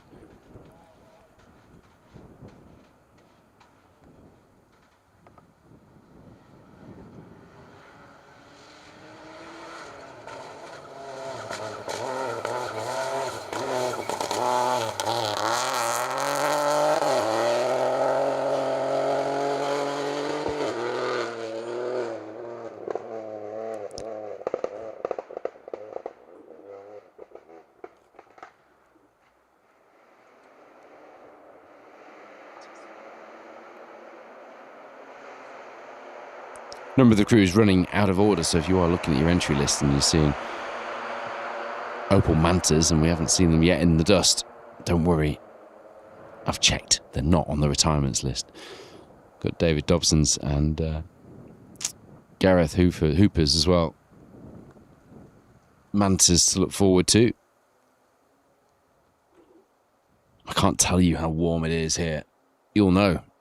Unless you're in the Scottish borders, which allegedly is grey. I can't imagine anywhere being grey and miserable today. It's that hot here, hot and balmy. It's fairly humid as well. If you're watching from a cool living room somewhere or sat in a pool, as a number of you are, then you're probably in the best place today, I think.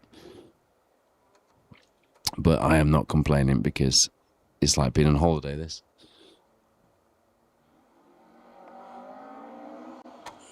Richard Collier says, good to see Will Gutting still at it. Goodness me, yes. He also says, dust masks at the ready. Nope, we're handling it.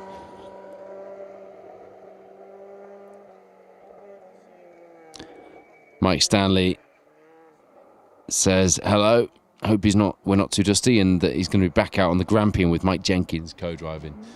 Just remember, whatever happens, Mike, Michael Jenkins made you do it. Martin Scully, another of the contingent watching from the Goodwood Festival of Speed Rally Stage. Hope you're having a good day there.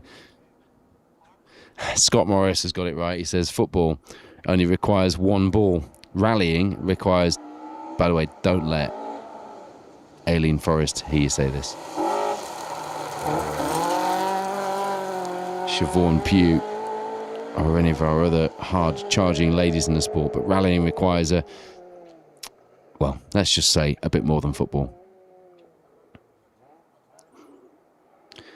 Ian Ross tuned in from the rally school at Rally Rides. I tell you what, that would be a hot, dusty and very fun day skidding around those Subarus at Rally Rides today. Do check them out if you want a rally car experience, because we've done it at a special stage and it is just brilliant. The way it's set up is just so much fun. Hello to all of you down there today. rallyschool.co.uk is where you'll find the prices. Paul Wild says, say hi to Pikey. I'm not sure who Pikey is, sorry. I love this. Scotty Humphreys says he watched the cars go by this morning, as always, every year with his kids in Kilmurray, just outside Bilth. I love that, Scotty. I used to do that as a kid. It wasn't all about the stages for me. I would be just as excited to see the cars on the road sections, as weird as that might sound. Hello to Dave Matthewson as well. Looks a tad warm, he says. Work commitments at the Matthewson's classic cars, or they'd have been up here. Good to have you tuned in, David. Got a first look around David Matthewson's absolutely stunning Michelin Pilot, or Matthewson's Pilot, as the very clever Big Boolies livery indicates. Escort Cosworth at the Moulton Motor Club.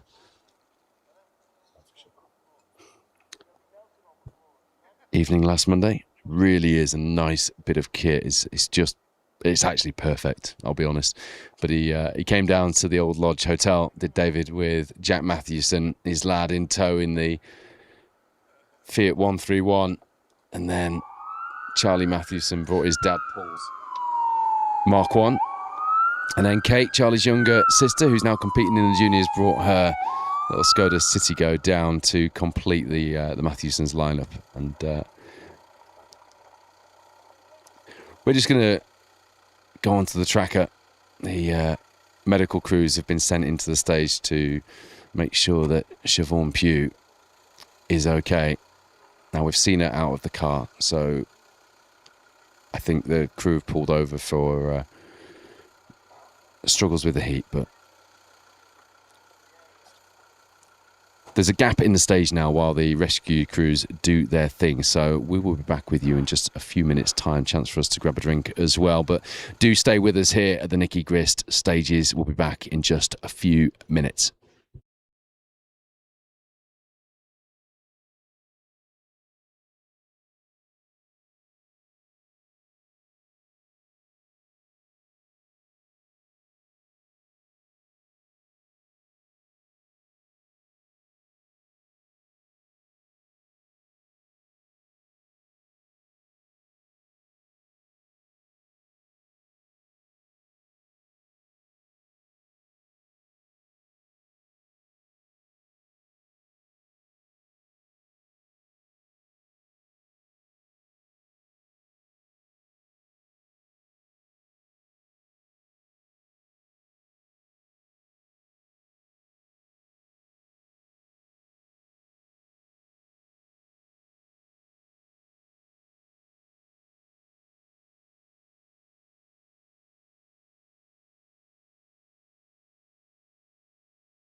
is it? But then, yeah, she pulled over.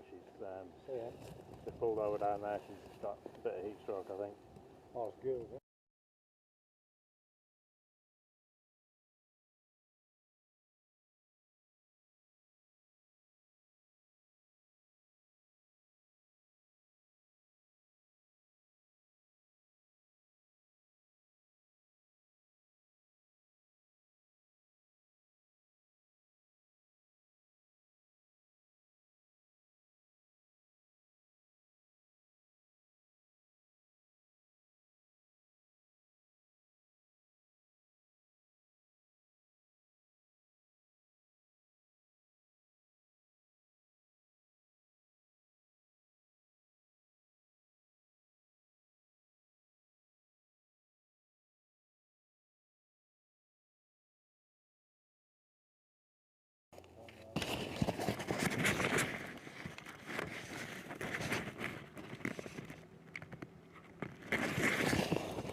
Pugh, who got poorly in this extremely hot weather, but the rescue crews have done their thing, and the car and the crew are safely on their way for a bit of support. Bit of news since we left you. Elliot Payne had food poisoning yesterday, so he's not feeling great. That won't be good in the car in this heat, will it? Surface very loose. He's reporting, just struggling to get on the pace. Marion Evans, the same thing. First time running first on the road, actually, on a gravel event for him.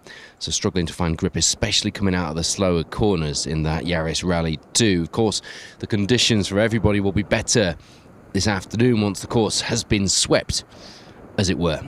But Marion just not sure he can make up the time that is lost so far. Matthew Hurst got offline after a compression in Route 60. How often have we heard of those compressions in Route 60 causing us issues? Got offline, went into a ditch, no time lost, but it was a wake-up call. The man who is leading the points charge in both championships today, second overall behind Jordan Hone, the man who 10 years ago, the last time here at Nicky Grist Stages, was taking a Bronze Star title in the 1400s here, now leading the rally 10 years on in a Rally 2 car.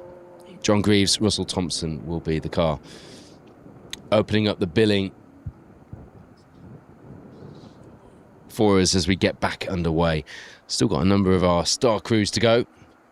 Look out for James Blakemore, car 49, with John Buffum, the most successful North American rally driver ever. I think he's into his 80s, John, actually. His early 80s. Has driven Group B, Audi Quattros, has won countless American rally titles. And he's here co-driving on the Nicky Grist Stages. Let that one sink in.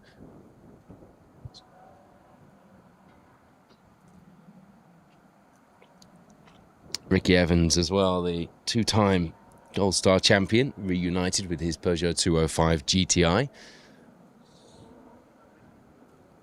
Almost 30 years ago, well, actually more than 30 years ago, 94, 95, he won the Gold Star here in the BTRDA. Did the Network Q RAC rally on the first year there as well in 94. I tell you what a year to be competing. And what a year to be doing the RAC as well.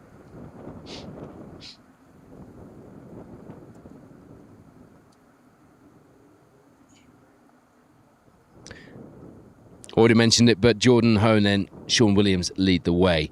It's a 12.4 second gap back to Matthew Hurst and Declan Deere, who had that wake-up call through Route 60.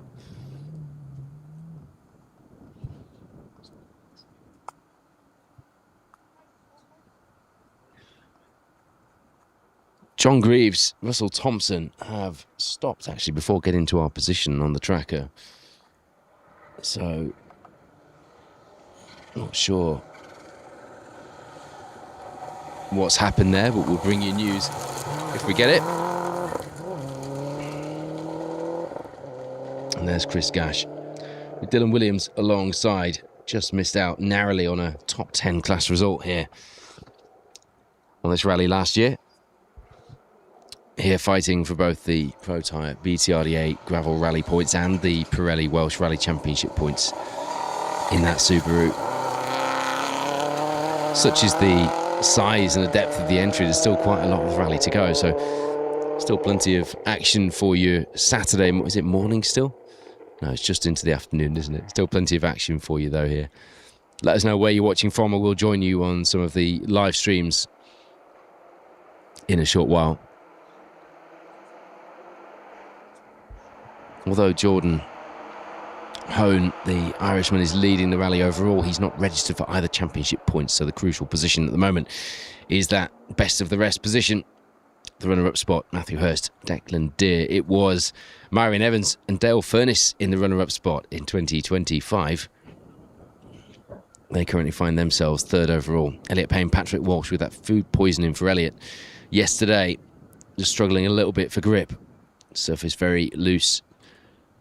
Currently down in fourth position. Daniel Sigurdsson, Asta Sigurdardottir, the Icelandic duo, having a decent day. Not their fastest day this season. They've had a good year so far. And that's go to Fabia, Rally 2, but a good haul of points. If they can keep this, that will be third BTRDA points from that position. And there we have the first of the Mantas, almost looking like it's laughing at us in the dust with the front of the bonnet flapping up and down. And how amazing does that look?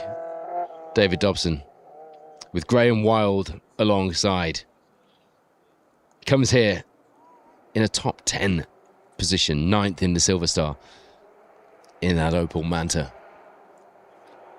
Pretty heady, isn't it, to think it's 2026 and there's an Opel Manta inside the top 10 of one of the UK's most high-profile championships.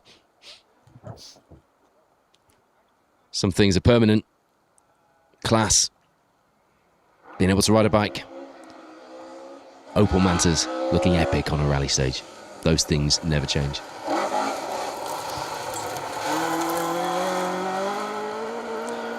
Wyn Hughes with Kevin Jones alongside came third in the class in that Class 6 Escort on last year's rally. Lovely Castrol liveried, or sort of Castrol liveried, wasn't it, Mark II? It does look the part, if you can see it in all the dust.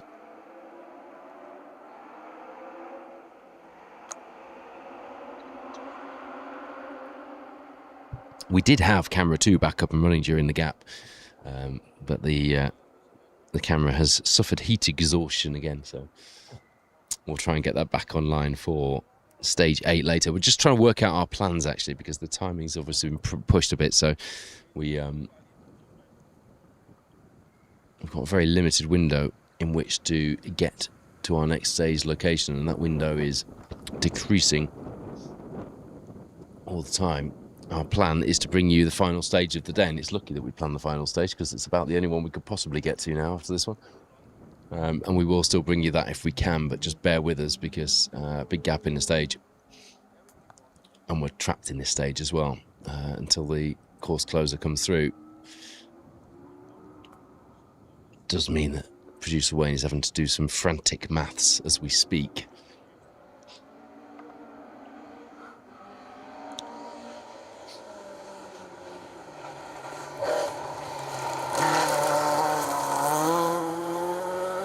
There's Tim Phelps with Richard Suter alongside in the Britpart Mark II Escort. I saw a very smart truck loaded up with Britpart vehicles heading to Goodwood earlier in the week.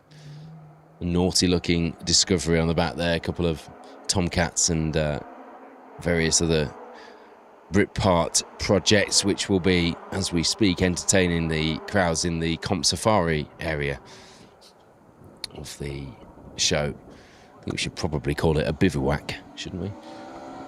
Disappointing to see that George Clark has rolled the Mini, but seems to be having fun up until that point. Doesn't that look right? Robin Shuttleworth with Malcolm Smithson alongside in the H2 Spec Escort. An unarched Mark I picking its way through the dusty Welsh countryside.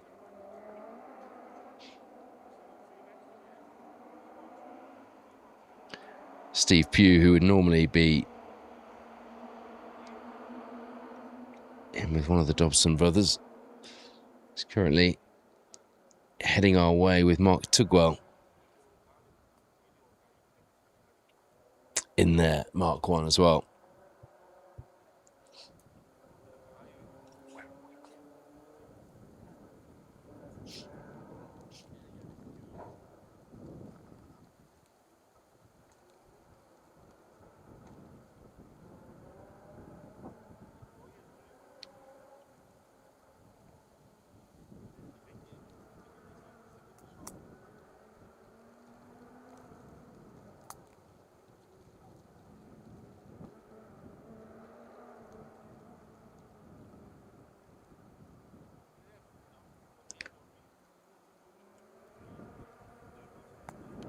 The times are still coming through, but Robert Goff and Matt Edwards, it's in the 11th fastest time so far through Route 60.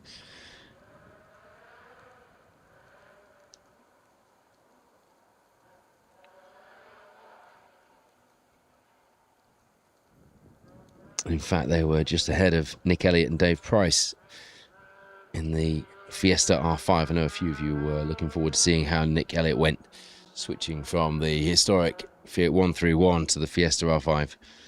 The answer is okay. Not sure he'll be happy setting times that put him outside the top 10.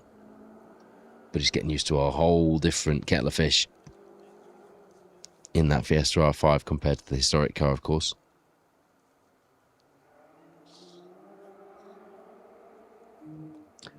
Dylan Fowler Bishop and Emma Clark lead the way in the 1400s. And indeed, in BTRDA terms, the Bronze Star, Nigel and Kaz Jenkins behind by 7, just a shade over 7 seconds.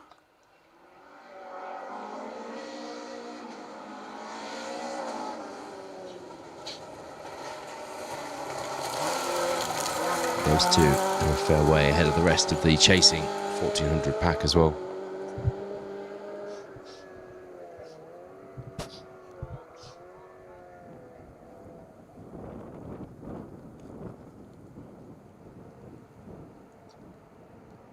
And there is the other Manta, Gareth Hooper.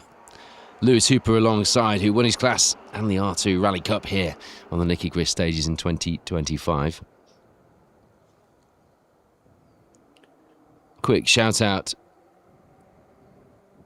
from Keith, who is the Chief Marshal for the Hills Ford stages in Shropshire, round of the Protyre Motorsport UK Asphalt Rally Championship, of course.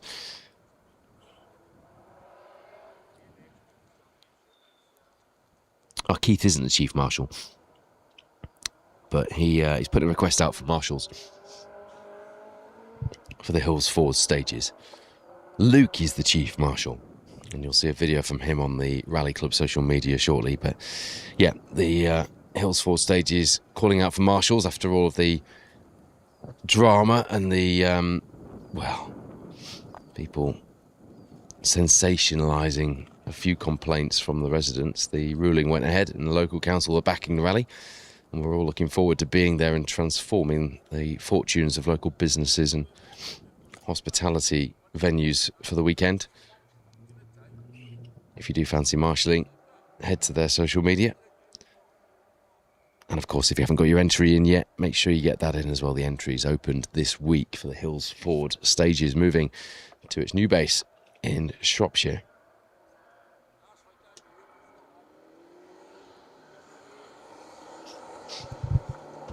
A lot of the cars running in a bit of a funny order compared to what your entry list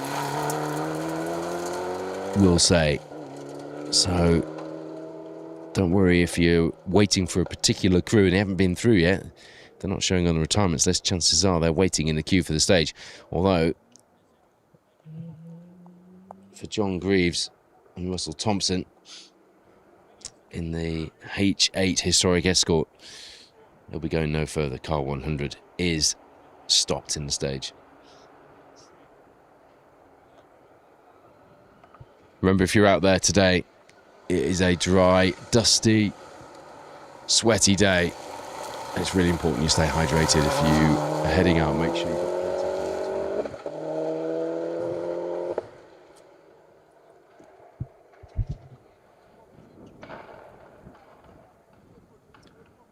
Bob Morris and Dylan Davies in the Subaru there took a 10th place class finish last year on the Nicky Grist stages.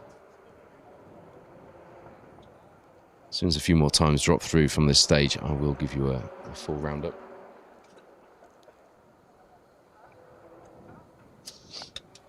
Battle for the overall rally lead is an interesting one.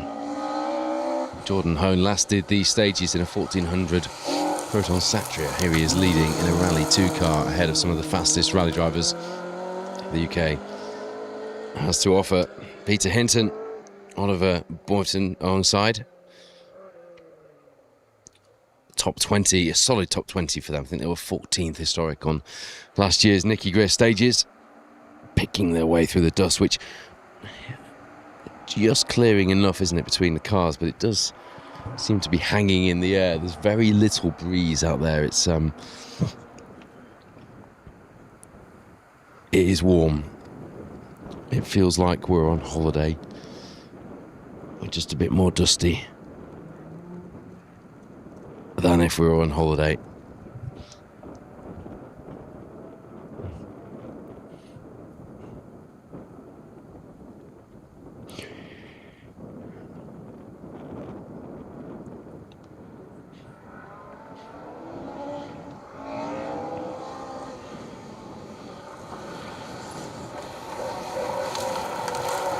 So although the crews are, as you see, Stuart Haskins and Derek Davis through in their escort, although the crews are in Route 60, and we've got times coming through for that.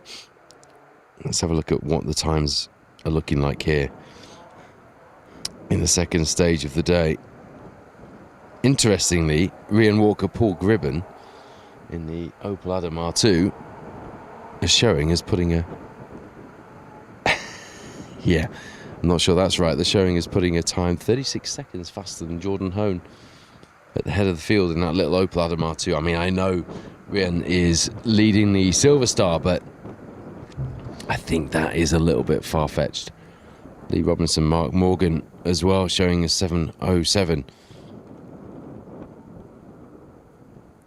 26 seconds ahead of Jordan Hone. I don't think so. But certainly Rhian Walker would want to screenshot that one.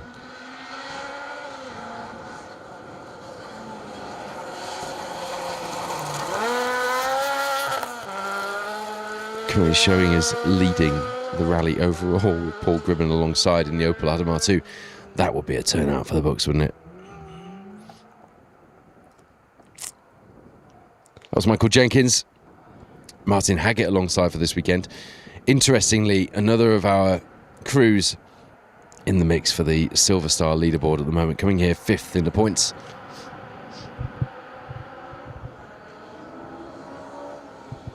And it's very close in that Silver Star leaderboard in the BTRDA, so a good haul of points could switch things around very quickly. As you see, Charles Hopkinson with Alan Jones alongside. They had a good result last year, 15th overall in the historics. We'll be looking to go 1, 2, or maybe even more better here in 2026. It's dusty, the surface is very loose. These are very challenging conditions for our crews, and indeed the feedback that Paul Evans has had from the service area speaking to the leading crews is that it is very dusty and slippery. The surface is ever so loose. It's in good condition, which I'm pleased to say after recent events, but it is taking a bit of sweeping away. Elliot Payne struggling with that after dealing with food poisoning yesterday. And Myron Evans as well, who was runner-up on last year's Nicky Grist and did fancy his chances at taking an overall victory this year and joining the Welsh Championship ranks in order to do so. Really struggling with grip. Jeremy Harris with Alexandra Harris alongside, top 10 for them in the class on last year's Nicky Grist stages.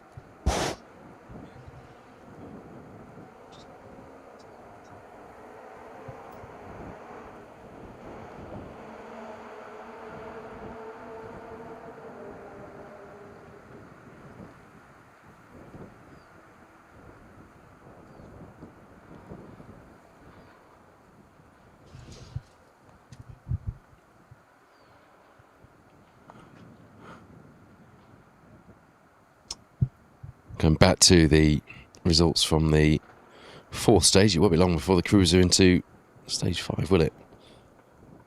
Let me check my timings. Do we know if the timing has been affected for anybody spectating, Mr. Goldring? The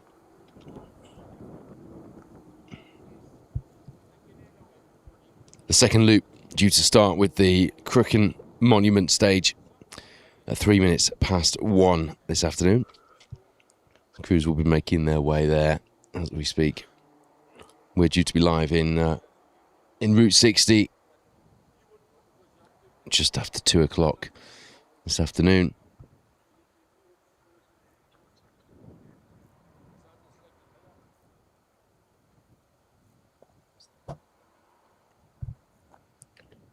Bit of an update there from Dave Thompson, dad of Russell Thompson, who's in car 100 with John Greaves. Unfortunately, they've lost 2 cylinders on the car.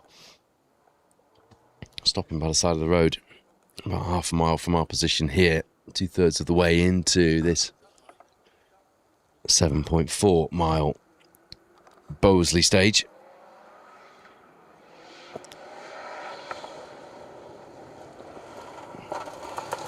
Lights ablaze for Rob Aslett. Ashley Aslett alongside. A good chance to get some Welsh Championship points on the board this weekend. They took a 10th place class finish. Strong showing on the Nicky Grist stages in 2025. They'll be looking for, again, another crew looking for more of the same out of these hot, dusty stages today.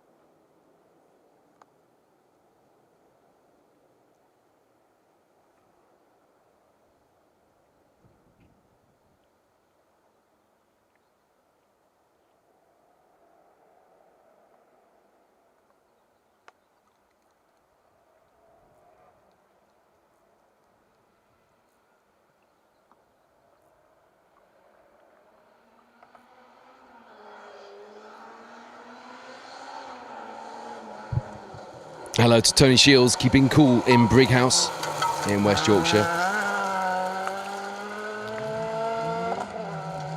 There's Neil Commons, Christian Brown alongside in the smart-looking Fiesta R2. Quite a good R2 contingent out this weekend. Kev Photo says, keep it cool, lads. Darren Dixon loving the Manta, yeah. Ian Park says it's wet, damp in picture chart. It's hard to believe anywhere's wet and damp when it's so hot here. Ernie and Patricia Lee took a top 20 in the Historics in 2025 in that glorious E30 BMW M3. 2.3 litre machine. Looking good in the dust.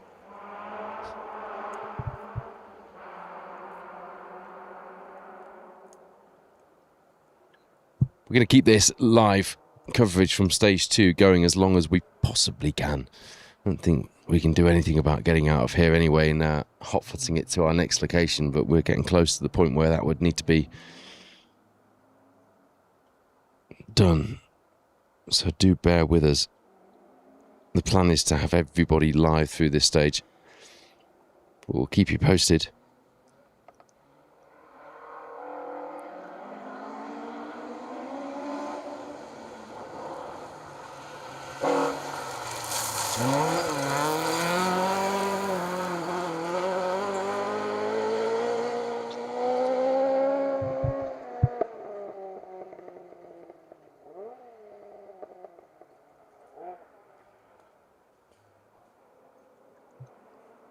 John Brazier, Damien Bird. You can see just how much that dust is hanging in the air, can't you, compared to when the cars first started this morning. It's yeah, the wind has just dropped and it's just sweltering now, and it will be affecting the crews, especially those front-running four-wheel drive cars who will be reaching that dust a lot quicker than anybody else, of course, to state the obvious.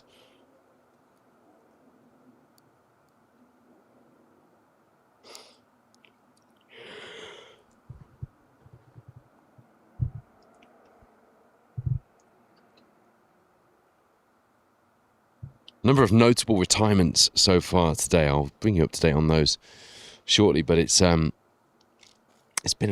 an attrition-filled day here in Wales. I read Sam Toozle's comment on the live stream in his voice in my head. He says, "Wahoo! Rallying's on. Just finished my daughter's cowgirl party."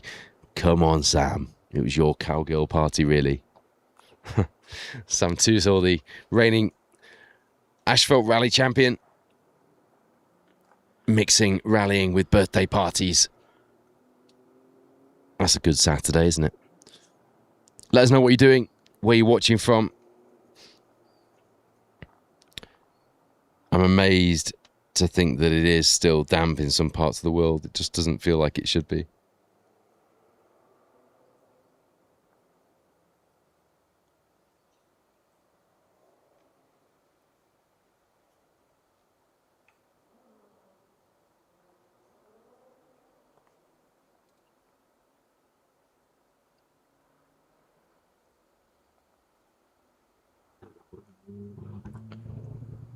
Geraint Williams, Ivan Rowlands in the Nova then.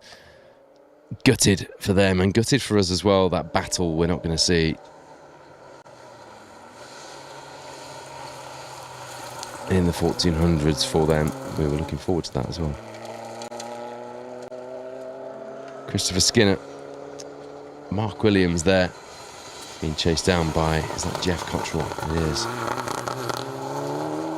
And Nathan Crew in the Mitsubishi Lancer.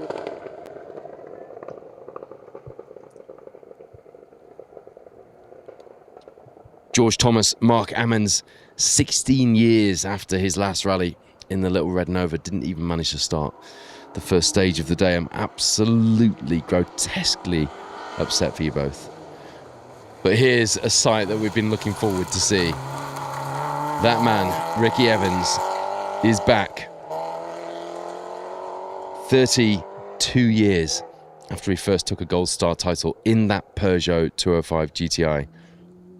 Steve Winter alongside in that 1.9 Group A machine. He took 2 Gold Star titles back to back in 94, 95, and here he is in 2026. And the 205 is a credible, historic machine in its own right. Doing the Nicky Grist stages. Guy Butler with Adam Fern alongside the two organising committee members of the Mini Rally Challenge in Flo Butler's...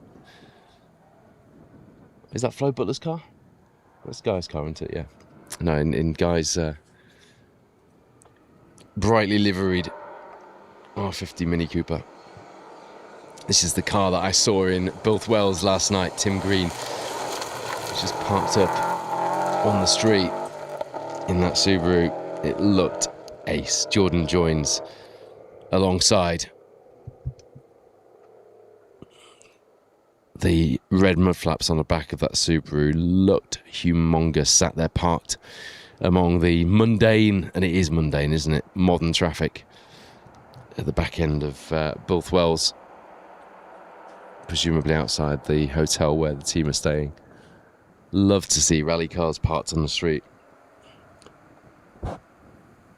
You guys quite like that as well, I note. And you also seem to like the picture of Danny Cowell's Talbot Samba, which was parked on the street in the Isle of Man. The car he did the recce in. I took a drive with Danny, actually, in his Rally Samba, which you can listen to if you tune into Rally Club. I think it was SS8, that one. Went from the Craigney Bar, a very famous cafe on the mountain section of the TT course, to the airport. So for those of you looking to spectate, the first cars will be on time into SS5. There will be a few gaps in the field. The organisers haven't managed to pull back all the gaps from this morning's first loop. But the guys will be on time into the stages this afternoon, which, if you planned your day around being out there, is good news.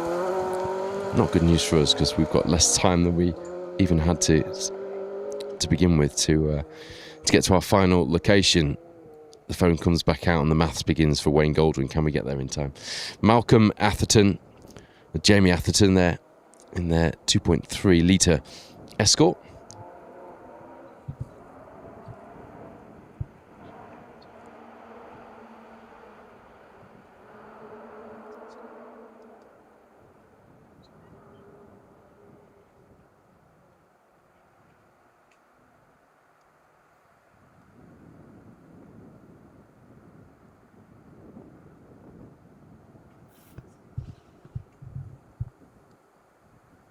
Be interesting to see how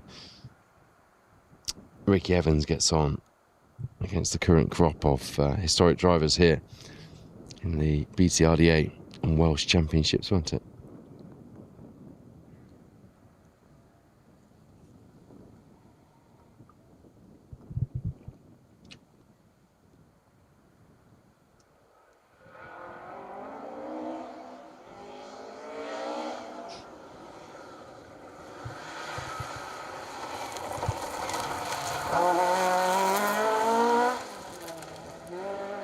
Kevin Meckham, Finley Meckham alongside there. That livery on the Mark II is every club rally car livery on a Mark II in the 90s, isn't it? The sort of staggered lines on the front, blue or red on a white background. Classic clubman livery on a Mark II Escort.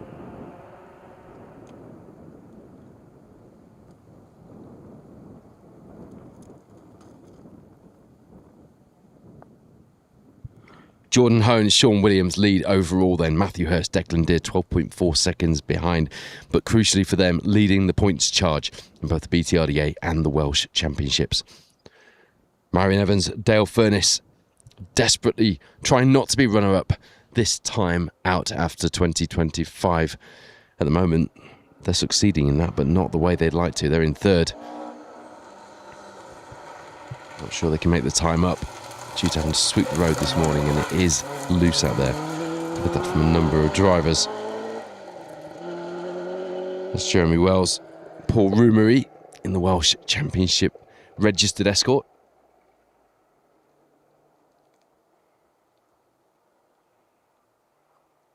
Oh.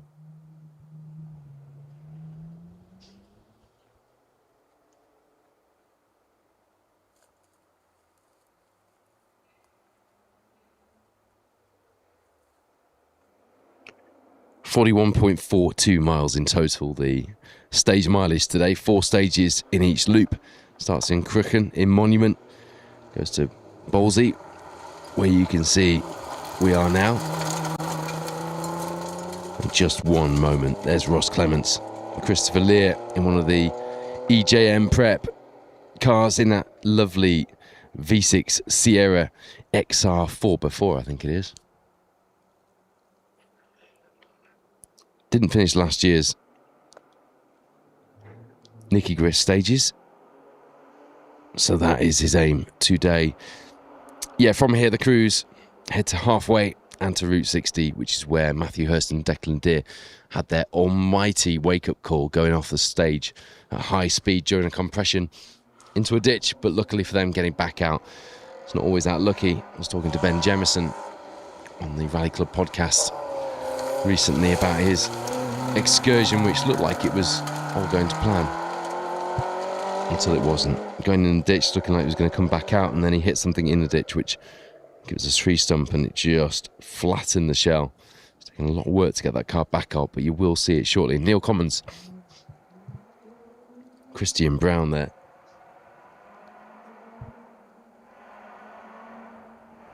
The Welsh Championship pair in their Fiesta.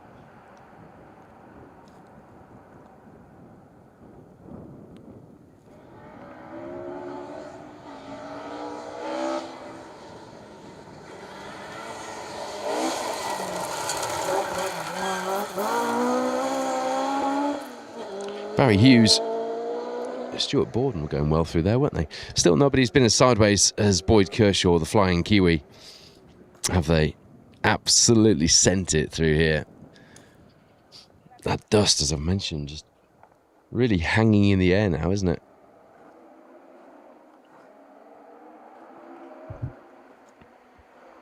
It's good to see the 1400s being well supported this season. Last time out on the Plains Rally, it was one of the most competitive fields we've seen in the 1400s for some time. The seeding changes notwithstanding, at least the 1400s and the H1 Historics can run at the head of the field, just avoiding some of the more car damaging stages after the rest of the field have been through. It does help. Of course, we used to have them in opposite to seeded order. That isn't the case anymore, as you see. Paul Holmes and Elizabeth Beasley looking to repeat their top 20 finish in class from last year's Nicky Grist stages.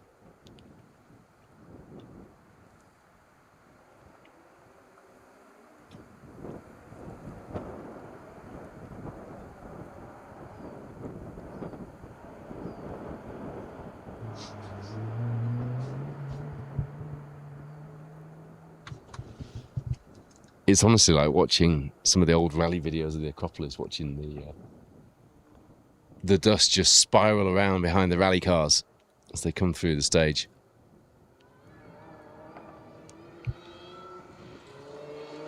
Harry Thornton, car 123, looks like he's stopped on the tracker as well in the Fiesta, or the Feister, as it is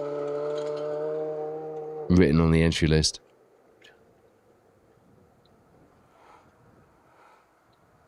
Andrew Otto, the first of the Spark boys, Tom Hind alongside in an R53 Mini, picking his way through the dust.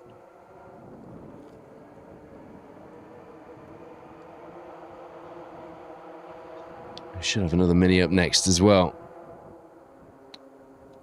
There's Guy Butler's daughter Flo, who also sits on the committee for the Mini Rally Challenge, looking after the marketing and promotional side of the series.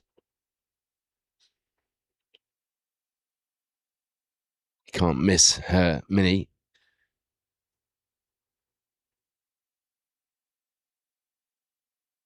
It's unique and fairly Larry sheep design.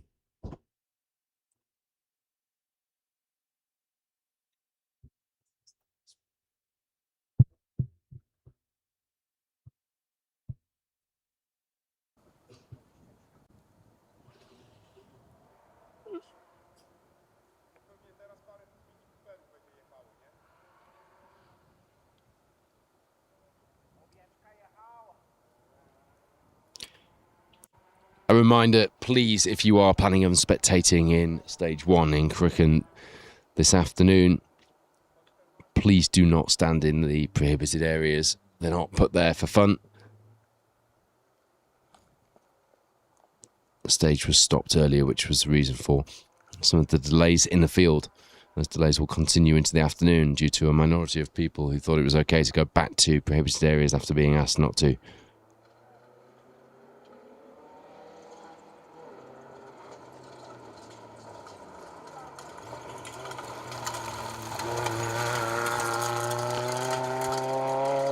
And wherever you're watching from this afternoon, even if you're watching from home, stay safe, stay hydrated, unless you're in the borders of Scotland where it appears to be wet and soggy, which is wild. I can't even imagine it. It is so hot here. So hot.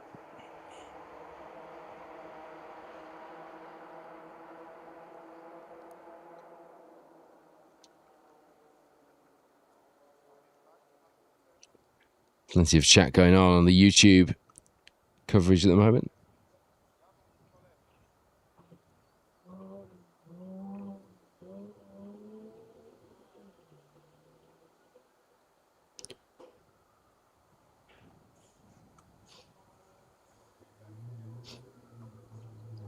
Paul on this remembers John Buffum in the works TR7 V8. He has done a bit, hasn't he, in his time? I think of him for his Quattro exploits, but yeah, he's certainly done the business.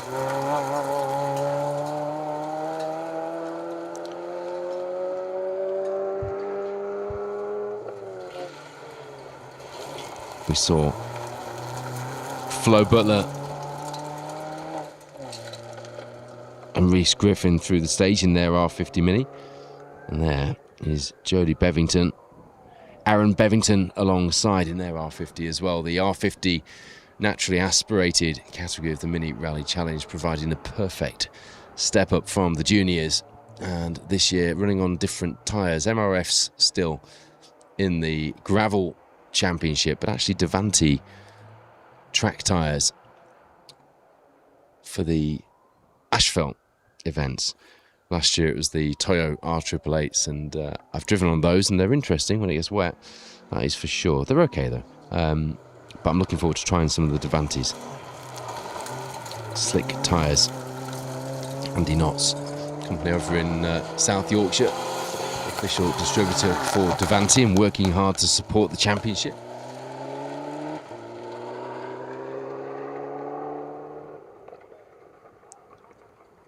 James Bailey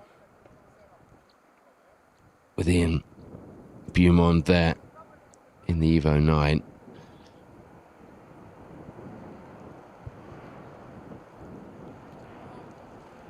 And we saw Dave Breaky as well, didn't we, before that?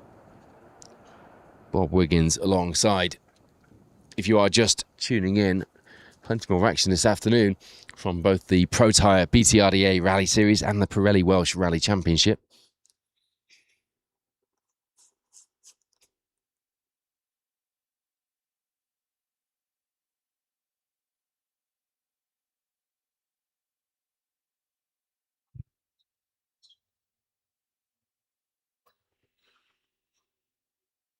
By the way, did anyone correctly guess, or did we find out the answer to Jason Pritchard's post about who arrived in a helicopter to pick up their new Toyota, or what type of car it was?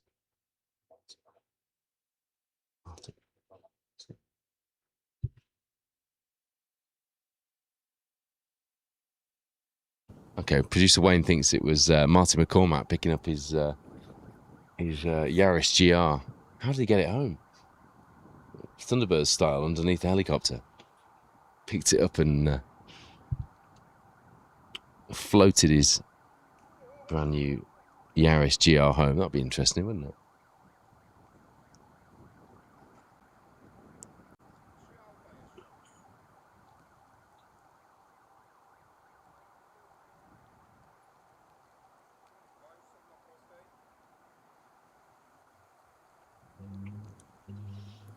Mark Winkles and Sue Hind we saw through a little earlier as well in the second of the cars being run by Spark Developments this weekend. Hello to Jamie and the boys in service. Nice to catch up last night.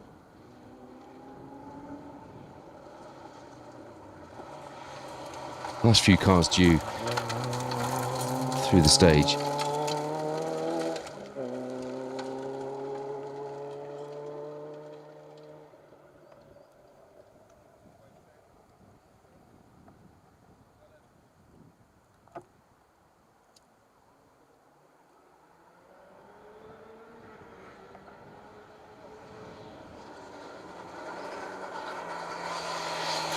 I saw Matthew Mills as well. Abby Burb alongside in the Peugeot 205 XS. I've seen Chris Harris having a lot of love for base model Peugeot 205s lately. I think he's got an XS, hasn't he? I think he's got a Peugeot 205 Rally as well.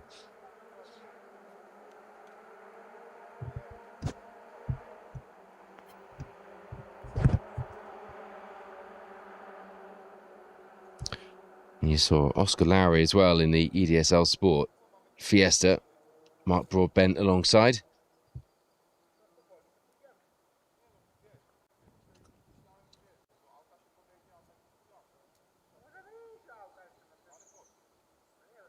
Still half of this rally mileage to go this afternoon. You always get to this point in the rally and it seems obscene that you're not nearly done because it's been such a long day out there. The afternoon loop, a repeat to remind you of this morning. Another 20 or so stage miles across some of Mid Wales' most iconic stages. And there, rounding us off for this second stage of the day, Harry Thornton, Gareth Short alongside in the Fiesta. And that's it for stage 2 of the Nicky Grist stages. We will be back with you somehow, in some way, shape or form. We're going to have to reformulate our plans due to the delays. But we'll be back with you shortly after 2 o'clock for the final stage of the day, stage 8, Route 60, a stage synonymous with UK rallying, a stage that has been known to decide championships and rallies. And we know from both the Pirelli Welsh Rally Championship and the Protyre BTRDA Rally Series that the Nicky Grist is a pivotal point in those campaigns. Whoever comes out on top, whether it's overall or in the classes and categories, tends to go on to a strong finish and end the season on top at the end of the year. But what will happen in the second half of the Nicky Grist stages? BTRDA rallyresults.co.uk is where you'll find the live stage times, and we will be back with you live just after 2 p.m. See you then.